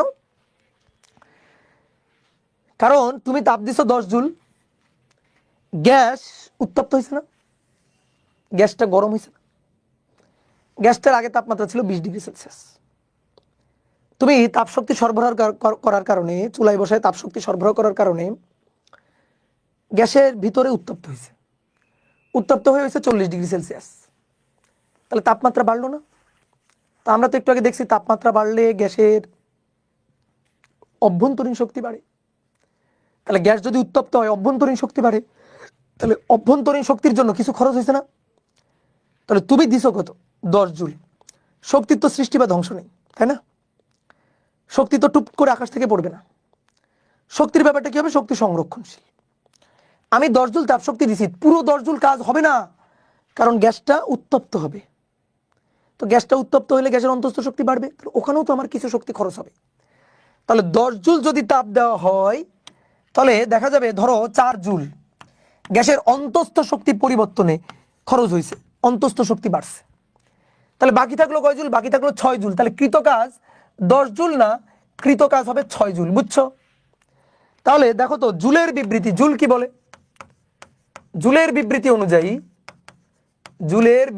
অনুযায়ী ডাব্লিউ সমান সমান কিউ। যদি আমি জুল এককে নিই, আমি কিউও নিব জুল এককে, ঠিক আছে, ডাব্লিউ নিব জুল এককে, তাহলে ডাব্লিউ সমান সমান কিউ। আর যদি কিউ ক্যালোরি এককে থাকতো তাহলে আমরা নিতাম জে কিউ, কিন্তু ক্যালোরি এককে না, তো আমি তো কিউ জুল এককে দিয়েছি। দেখো তাহলে ডাব্লিউ সমান সমান কিউ, তো ডাব্লিউ কত? ডাব্লিউ 6, কিউ কত? 10, তো 6 সমান সমান 10। এটা হয় নাকি? এটা তো হলো না। তাহলে জুলের বিবৃতি তো এখানে ঠিকঠাকভাবে প্রযোজ্য হলো না। হলো? তাহলে গ্যাসীয় সিস্টেমের জন্য, এই যে গ্যাসীয় সিস্টেমের জন্য জুলের বিবৃতিটা তো প্রযোজ্য হলো না।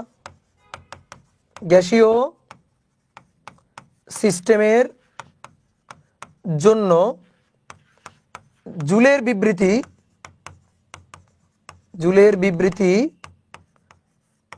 প্রযোজ্য হলো না। এখন তাহলে কি করতে হবে? জুলের বিবৃতিটাকে সংশোধন করতে হবে গ্যাসীয় সিস্টেমের জন্য। যেখানে ধরো অভ্যন্তরীণ শক্তি নাই, সেখানে সরবরাহিত তাপশক্তির পুরোটাই কাজ। যেখানে ঘুষ নাই, সেখানে যা তুমি দিবা পুরোটাই কাজ। কিন্তু বাংলাদেশে তো ঘুষ আছে, তাহলে বাংলাদেশের সিস্টেমের জন্য জুলের বিবৃতি প্রযোজ্য না। বুঝলা? গ্যাসীয় সিস্টেমের জন্য জুলের বিবৃতি প্রযোজ্য না। তুমি প্রথমে গ্যাসে তাপ দিবা, গ্যাস আগে নিজের পকেট ভারী করবে, আগে নিজের পকেটে ঢুকাবে। 10 টাকা দিছো, 4 টাকা আগে নিজের পকেটে ঢুকাবে, তারপর 6 টাকার কাজ করে দিলে দিবে। বুঝছো?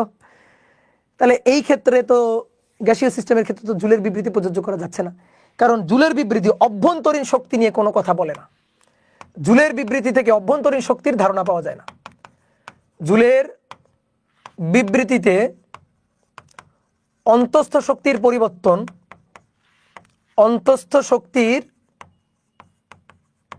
পরিবর্তনের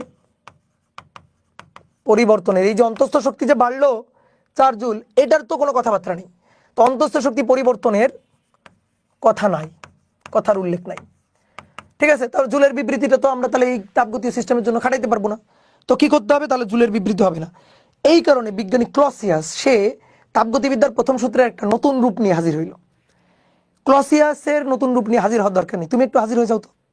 তুমি বলো তো, তুমি এটাকে সংশোধন করে কি বলবা? বলো কি বলবা? জুল কি করছে? জুল অভ্যন্তরীণ শক্তির কথাটা ভুলে গেছে। সে বলছে যা দিবা পুরাটাই কাজ হবে না, যা দিব পুরাটা কাজ হবে না, কিছু গ্যাসের পকেটে ঢুকাবে, অভ্যন্তরীণ শক্তি বৃদ্ধিতে খরচ হবে। তাহলে আমরা কি বলতে পারি? জুলের বিবৃতিটাকে সংশোধন করে নতুন করে আমরা কি বলতে পারি? যেখানে অভ্যন্তরীণ শক্তিটাকে আমরা আনবো, অভ্যন্তরীণ শক্তির কথা আমরা ভুলে যাব না। তাহলে কি বলতে পারি, কোনো তাপগতীয় সিস্টেমে সরবরাহকৃত তাপশক্তির কিছু অংশ উক্ত গ্যাসের অভ্যন্তরীণ শক্তির পরিবর্তনে খরচ হবে এবং বাকি অংশ দ্বারা কার্য সম্পাদন হবে, বাকি অংশ দ্বারা কৃতকাজ হবে। সরবরাহকৃত তাপশক্তির পুরোটাই কাজ না, কিছুটা অভ্যন্তরীণ শক্তির পরিবর্তনে খরচ হবে। এই কথাটাই বিজ্ঞানী ক্লসিয়াস বলছে, এটাই হচ্ছে ক্লসিয়াসের বিবৃতি। তাহলে চলো এবার ক্লসিয়াসের বিবৃতিটা লিখে ফেলি। ক্লসিয়াসের বিবৃতি, ক্লসিয়াসের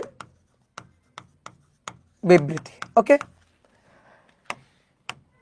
এই অধ্যায়ে বারবার খালি সিলিন্ডারই রাখতে হবে, বুঝলা? তাহলে এটা হচ্ছে একটা তাপগতীয় গ্যাসীয় সিস্টেম। ওকে, এটা একটা তাপগতীয় গ্যাসীয় সিস্টেম। এই তাপগতীয় গ্যাসীয় সিস্টেমে তাপশক্তি সরবরাহ করব। এই তাপগতীয় গ্যাসীয় সিস্টেমে তাপশক্তি সরবরাহ করব। সরবরাহকৃত তাপশক্তি ডিকিউ, ডিকিউ দিয়ে প্রকাশ করলাম। কেন ভাই কিউ দিলাম না কেন? দিতে পারো তুমি, কিউ দাও, প্রথমে কিউই দিলাম। তো আমি কত দিলাম? ধরো 10 জুল দিলাম। তাহলে কি হবে, এই গ্যাসের অভ্যন্তরীণ শক্তি ইউ, সেখানে খরচ হবে, অভ্যন্তরীণ শক্তি ইউ সেখানে খরচ হলো ধরো 4 জুল। তারপরে দেখা যাবে কি পিস্টনটা আস্তে আস্তে ধাক্কা খেয়ে খেয়ে উপরের দিকে উঠবে, আর পিস্টন যখন ধাক্কা খেয়ে খেয়ে উপরের দিকে উঠবে তখন আয়তনের পরিবর্তন হবে, আয়তনের পরিবর্তনে কৃতকাজ থাকবে ডাব্লু। এই কৃতকাজ হচ্ছে ধরো বাকি 6 জুল কৃতকাজ। তাহলে আমরা কি লিখতে পারি, কোন তাপগতীয় সিস্টেমে সরবরাহকৃত তাপশক্তির, ক্লসিয়াসের বিবৃতি, কোন তাপগতীয় সিস্টেমে, কোন তাপগতীয় সিস্টেমে সরবরাহকৃত তাপশক্তির, সরবরাহকৃত তাপশক্তির, কোন তাপগতীয় সিস্টেমে সরবরাহকৃত তাপশক্তির কিছু অংশ, কিছু অংশ ওই সিস্টেমের, এই যে সিস্টেম মানে গ্যাসটা, তাহলে ওই সিস্টেমের অন্তঃস্থ শক্তি বৃদ্ধিতে খরচ হবে, অন্তঃস্থ শক্তি বৃদ্ধিতে খরচ হবে এবং এবং বাকি অংশ দ্বারা, এবং বাকি অংশ দ্বারা কার্য সম্পাদন হবে, কার্য সম্পাদন হবে। তাহলে আমরা যদি ম্যাথমেটিক্যালি লিখি, তাহলে ম্যাথমেটিক্যালি সরবরাহকৃত তাপশক্তি কিউ, অন্তঃস্থ শক্তি ইউ এবং কৃতকাজ ডাব্লু, ঠিক না? 10, 4, 6। এবার একটু খুব ভালো করে বোঝো, সূত্রটাকে আমরা এই ফরম্যাটে লিখবো না। কেন? কারণ দেখো অভ্যন্তরীণ শক্তি ইউ লিখছো না, ঝামেলাটা কোথায়? তুমি তাপশক্তি দিছো কত? দিছো হচ্ছে 10, তাহলে এখানে 10, অভ্যন্তরীণ শক্তি কত? 4। মিথ্যা কথা, অভ্যন্তরীণ শক্তি আগে কিছু ছিল। ধরো গ্যাসের আগে একটা তাপমাত্রা ছিল না, ফলে অভ্যন্তরীণ শক্তি ছিল ধরো 100 জুল। পরে তাপমাত্রা বাড়ছে, বেড়ে অভ্যন্তরীণ শক্তি হয়েছে 104 জুল। বাড়ছে কত? বাড়ছে 4 জুল। 100 থেকে 4 হয়েছে, 104 হয়েছে, বাড়ছে 4 জুল। তাহলে এই যে মানে গ্যাসের অভ্যন্তরীণ শক্তি আগে থেকে তো শূন্য ছিল না। অনেকে বলতে ভাই আগে শূন্য ছিল, এই অভ্যন্তরীণ শক্তি শূন্য হয় কখন জানো? পরম শূন্য তাপমাত্রায়। ইউ ইকুয়াল টু কি? F/2 nRT, টি 0, পরম শূন্য তাপমাত্রা 0 কেলভিন। 0 হইলে গ্যাসের অভ্যন্তরীণ শক্তি শূন্য হবে। তো নর্মালি ধরো কোনো একটা গ্যাস 30 ডিগ্রি সেলসিয়াস তাপমাত্রায় আছে, তাই না? তাহলে সেই ক্ষেত্রে তো গ্যাসের অভ্যন্তরীণ শক্তি শূন্য না, কিছু তো একটা আছে। তারপরে আমি তাপ দিলাম, তাপ দিলে অন্তঃস্থ শক্তি আরো একটু নিল, ফলে অন্তঃস্থ শক্তি বাড়লো। তাহলে বেড়ে 100 থেকে 104 হলো, তাহলে বাড়লো কতটুকু? বাড়লো তো 4। তাহলে এটা কিন্তু ইউ না, কত এটা? Del U. কেউ যদি বলো ইউ, তাহলে তো কি বসাবা? কিউ দিলাম কত? 10, ইউ হলো কত? 104, ইউ 104 হলো না? 104 আর কাজ হলো কত? 6। তাহলে কি সমান হলো? বলো, লেখা ঠিক হলো? তাহলে ঠিকঠাক ভাবে কিভাবে লিখবো বলো? এখানে আসলে ইউ হবে না, কি হবে? এখানে আসলে হবে ডেল ইউ, পরিবর্তন 4, 104 না, কি হবে? 4। আর এখানে কৃতকাজ, তাহলে দেখো এই ইউ হবে ডেল ইউ। তো ইউকে যদি আমরা ডেল ইউ দিয়ে লিখি, তাহলে একটা কাজ করি, সবাইকে ডেল দিয়ে দিই। তাহলে ডাব্লুকে আমরা লিখি ডেল ডাব্লু, কিউকে লিখি আমরা ডেল কিউ। তাহলে ডেল কিউ এর মানটাই হবে, দেখো তখন এই ডেল কিউ এর মানটাই হবে 10 জুল, ডেল ইউ এর মানটাই হবে 4 জুল, আর ডেল ডাব্লু ডেল ডাব্লু কৃত কাজ সেটা হবে 6 জুল। তাহলে আমরা তখন ফরম্যাটটাকে আমরা পরিবর্তন ফরম্যাটে লিখব। ঠিক আছে, এই ফরম্যাটে লিখলে কিন্তু ভুল হয়ে যাবে, তো এই কারণে আমরা এই ফরম্যাটে লিখব। আর পরিবর্তনটা যদি খুবই ক্ষুদ্রাতি ক্ষুদ্র পরিবর্তন চিন্তা করি, তাহলে তখন DU DQ equal to DU plus হবে ডিডাব্লিউ।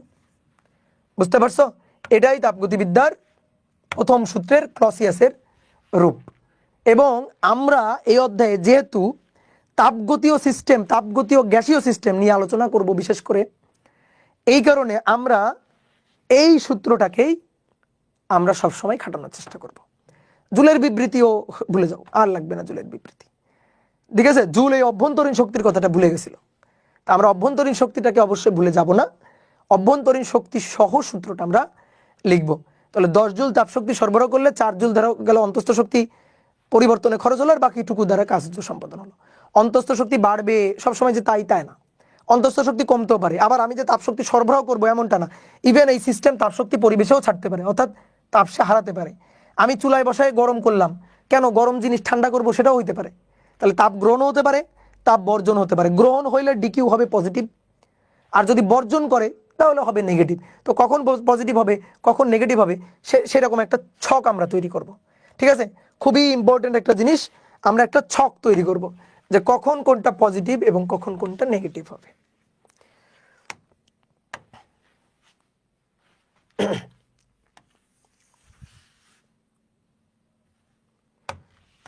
এক, দুই, তিন।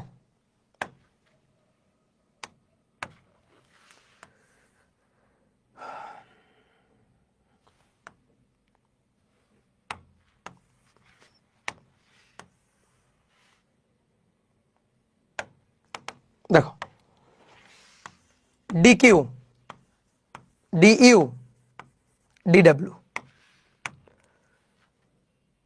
এটা হচ্ছে কখন পজিটিভ হবে আর এটা হচ্ছে কখন নেগেটিভ হবে।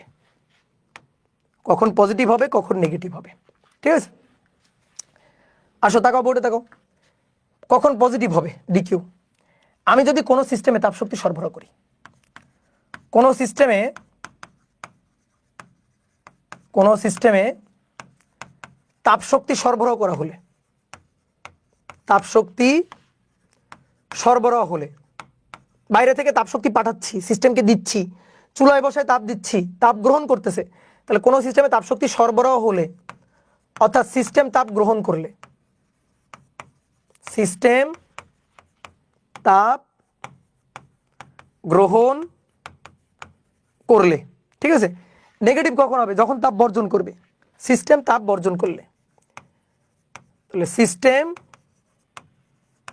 তাপ বর্জন করলে, তাপ হারালে, ওকে। এবার দেখো ডিইউ কি অন্তস্থ শক্তি না? ডিইউ অন্তস্থ শক্তি। এই ডিইউ সমান সমান সূত্র বলো তো আগে, F/2 NR DT। তো ডিইউ কখন পজিটিভ হবে কখন নেগেটিভ হবে লিখে রাখছি। যদি তাপশক্তি ধরো আমি সরবরাহ করলাম, সিস্টেমের তাপমাত্রা বাড়লো, ঠিক আছে, ডিইউ কার উপর ডিপেন্ড করবে? ডিটি, টেম্পারেচারের উপর। তাহলে তাপমাত্রা বাড়লে ডিটি হবে পজিটিভ, আর ডিটি পজিটিভ হলে, এটা পজিটিভ হলে ডিইউ হবে পজিটিভ। তাহলে তখন অন্তস্থ শক্তি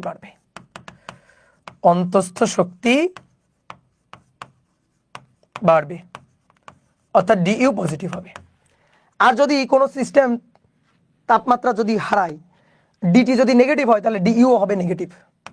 তাহলে তাপমাত্রা কমলে ডিটি নেগেটিভ, ওকে। আর ডিটি নেগেটিভ হলে অন্তস্থ শক্তি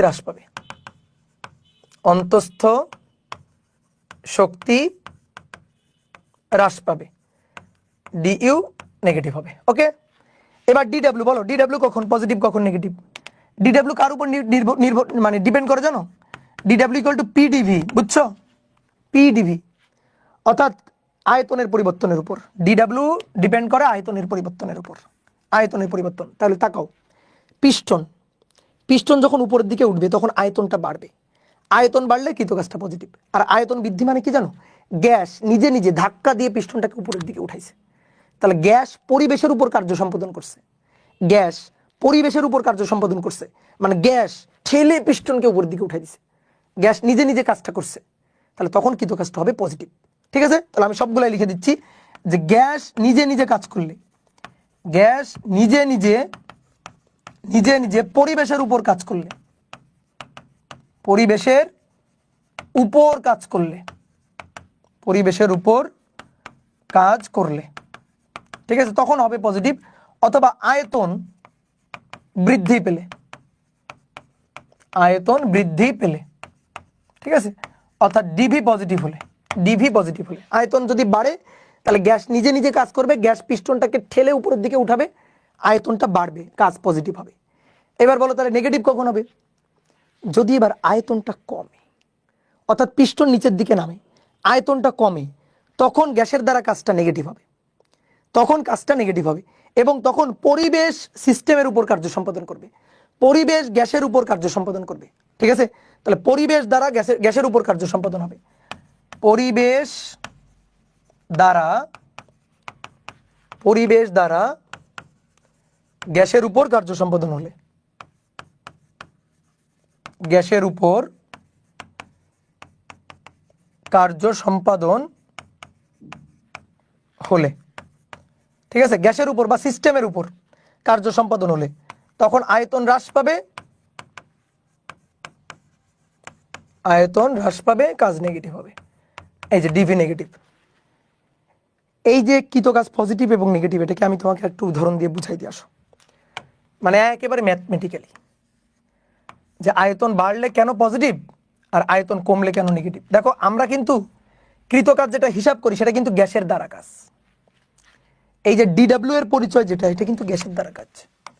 এটা কার দ্বারা কাজ? এটা গ্যাসের দ্বারা কাজ, গ্যাসের দ্বারা কাজ, কাজটা কিন্তু গ্যাস সম্পাদন করে। দেখো এবার কেমনে, এটা হচ্ছে পিস্টন, এই পিস্টনটা উপরের দিকে উঠবে,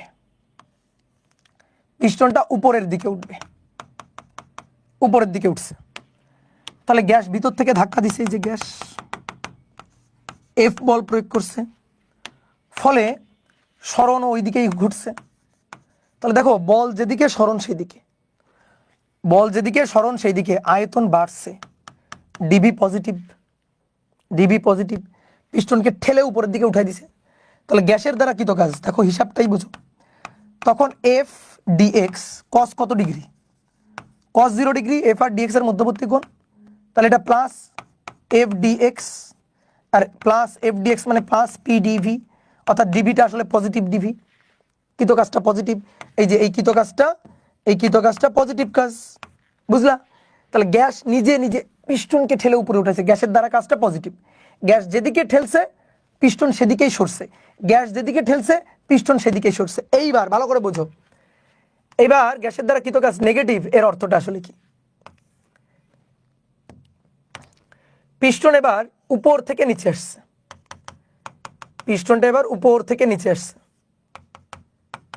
আচ্ছা ভালো করে বুঝে বলবা, আন্দাজে কিন্তু বলবা না। পিস্টনটা উপর থেকে নিচে আসছে, তুমি বলো তো গ্যাসের দ্বারা প্রযুক্ত বল কোন দিকে? গ্যাসের দ্বারা প্রযুক্ত বল, গ্যাসের দ্বারা বলো, ভিতরে গ্যাস আছে, গ্যাসের দ্বারা প্রযুক্ত বলটা কোন দিকে? গ্যাসের দ্বারা প্রযুক্ত বলটা সর্বদাই উপরের দিকে, এই যে উপরের দিকে। হ্যাঁ কেন ভাই, পিস্টন নিচে আসছে তো কি হয়েছে? পিস্টন নিচে আসছে কিন্তু ভিতরে যে গ্যাসটা, সেই গ্যাসটা পিস্টনের উপর কোন দিকে বল দিচ্ছে? অলওয়েজ উপরের দিকে বল দিচ্ছে না?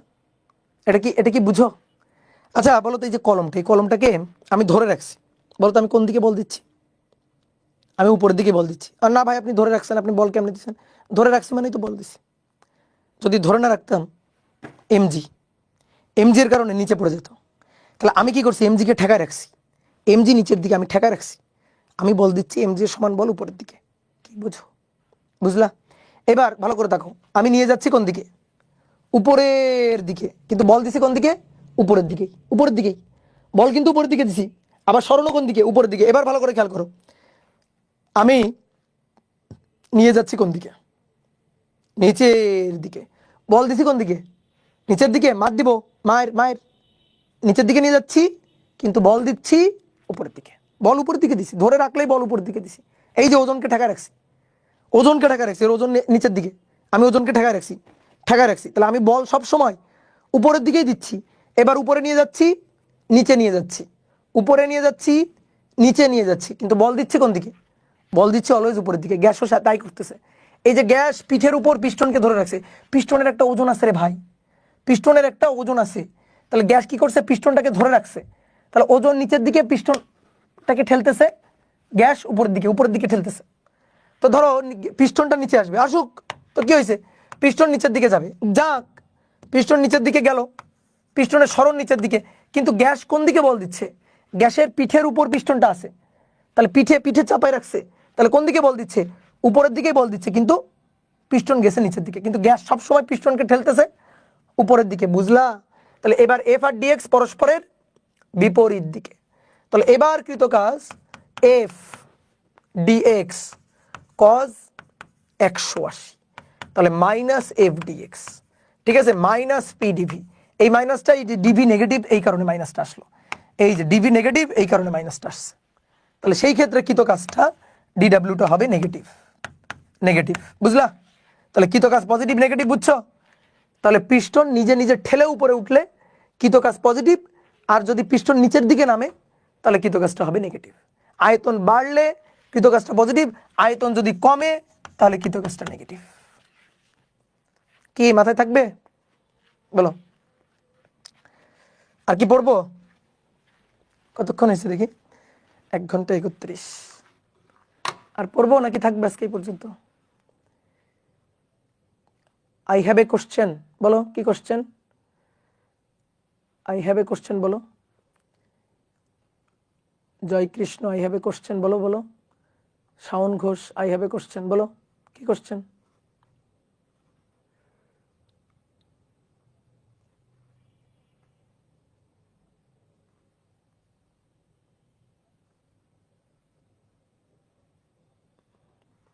দাদা শোনা যায় না এখানে, পিডাপিডি চলতেছে, কিন্তু দাদা ঠিকই পড়াই উল্টা পাল্টা ফেলতেছে। আচ্ছা, এখানে পিডাপিডি দেখে লাভ নাই, আমি ফেসবুকে কমেন্ট দেখতেছিলাম, কমেন্ট দেখা। হ্যাঁ বলো। দাদা আরো পড়ান, 2 আওয়ার কমপ্লিট করেন, করে দেব।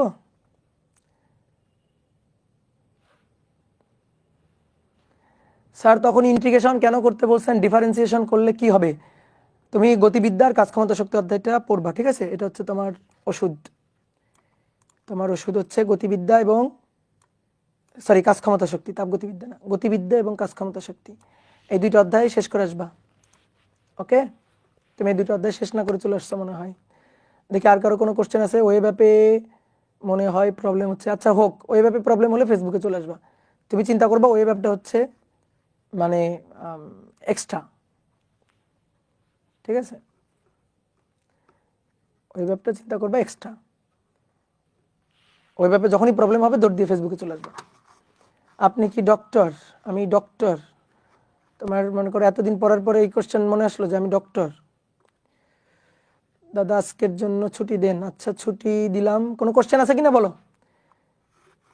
দাদা আমরাও কি পিস্টনের পিকগুলো অঙ্কন করবো? অবশ্যই, অবশ্যই অঙ্কন করবা, কিন্তু অঙ্কন করবা হচ্ছে লিওনার্দো দা ভিঞ্চির মতো না, বুঝছো? কোনো মতো অঙ্কন করবা, একেবারে লিওনার্দো দা ভিঞ্চি হইতে যাবে না, সময় নষ্ট করা যাবে না।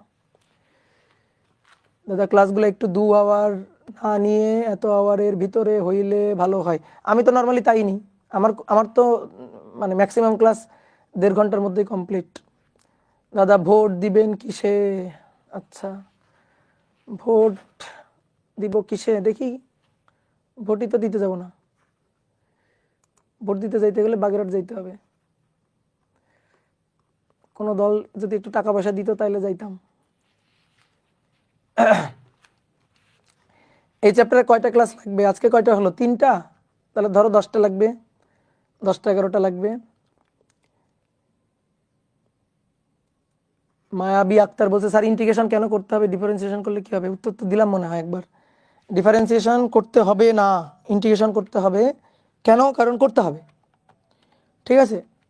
আর কাজ ক্ষমতা শক্তি অধ্যায় সুন্দর করে করে আসবা, কাজ ক্ষমতা শক্তি অধ্যায় গতিবিদ্যা, এই 2টা অধ্যায় পড়ে আসবা। আপনি এত সুন্দর আর্ট কোথা থেকে শিখছেন?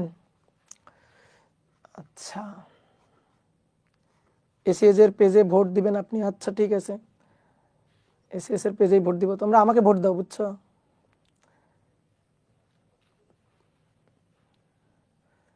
গাজী আজমল স্যারের ফিজিক্স বই পড়ি স্যার। Good, very good.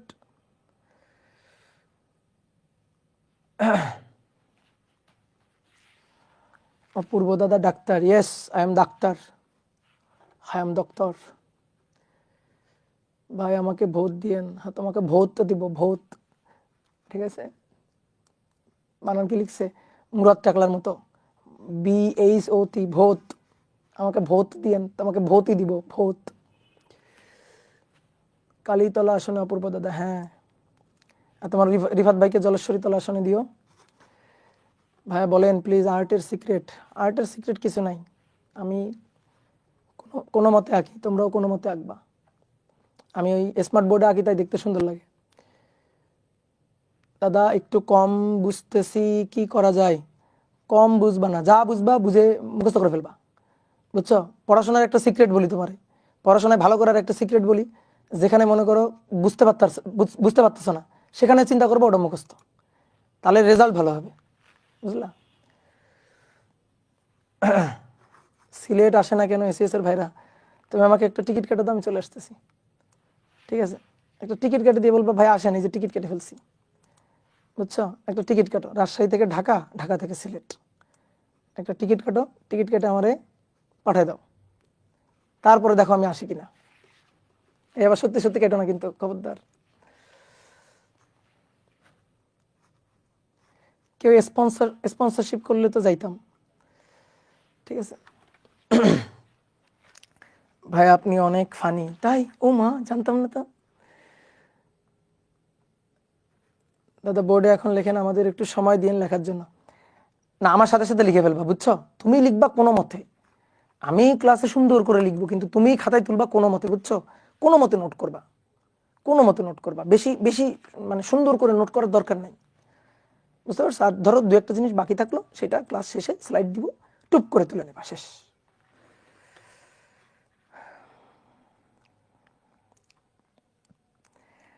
এই যে সৃজন দাস বলছে টাকাটা আপনি দিয়েন। হ্যাঁ রে বেডা, তাইলে তাইলে তোমার বইলা লাভ আছে? গরিব মানুষ, তোমাদের মাস্টার ভাই টাকা দিতেছে না, এত ক্লাস নিতেছি, তোমাদের মাস্টার ভাই টাকা দিতেছে না, বলো?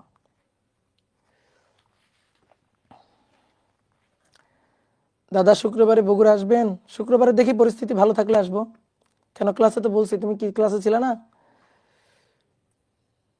দাদা আপনার সাথে সাথে যেতে পারি না তো? আমার সাথে সাথে যাওয়া লাগবে না, আমি যা লিখবো ট্রাই করবা তোলার, ঠিক আছে? না পারলে কোনো সমস্যা নেই, না পারলে তুমি স্লাইড দেওয়ার সাথে সাথে টুপ করে তুলে নিবা, বাট চেষ্টা করবা আমার সাথে সাথে চলার, বাট আগে চেষ্টা করবা বুঝার, বুঝে নিয়ে গেলে হয়ে গেল, ঠিক আছে? এমডি মুমিনুর রহমান, এইসব এসব প্রশ্ন করা যাবে না, এসব প্রশ্ন করা যাবে না, পড়া রিলেটেড প্রশ্ন করো। দাদা আগের চ্যাপ্টারগুলোর মেগা এক্সাম কবে নেবেন? তোমাদের এক্সাম তো মাস্টার ভাইয়ের দায়িত্ব, বুঝছো? এক্সামের দায়িত্ব মাস্টার ভাই, মাস্টার ভাইকে ধরবা যে ভাই কবে এক্সাম নেবেন। আমি তো এক্সাম সম্পর্কে কোনো কিছু জানিই না। দাদা আমি একদিনও ক্লাস স্লাইড পাইনি, কেমনে ক্লাস স্লাইড পাবো? এটা কোনো কথা হইলো? তুমি দেখবা এই যে ফেসবুকে যে ক্লাসটা হচ্ছে, ক্লাসের উপরে দেখবা স্লাইড থাকে, ঠিক আছে? বাট ফেসবুকে কিন্তু ক্লাস থাকবে না সামনে, বুঝছো? এই যে ক্লাস শেষে একটু আড্ডা টাড্ডা দিব, এর মধ্যে দেখবা লাইভ ডিলিট হয়ে গেছে, ক্লাস শেষে আড্ডা টাড্ডা দিব, তারপর লাইভ ডিলিট হয়ে যাবে, বাট তুমি পাবা, তুমি হচ্ছে স্লাইড পেয়ে যাবা, স্লাইড আমি আলাদা করে পোস্ট করে দিব। আজকেই ভিডিও ডিলিট দিয়ে দিই, তাই না? আজকেই ভিডিও ডিলিট দিয়ে দিই, কী করবো? না থাকবে? আচ্ছা থাকুক, আজকে থাকুক, পরের দিন ডিলিট দিয়ে দেবো। ওকে, টাটা।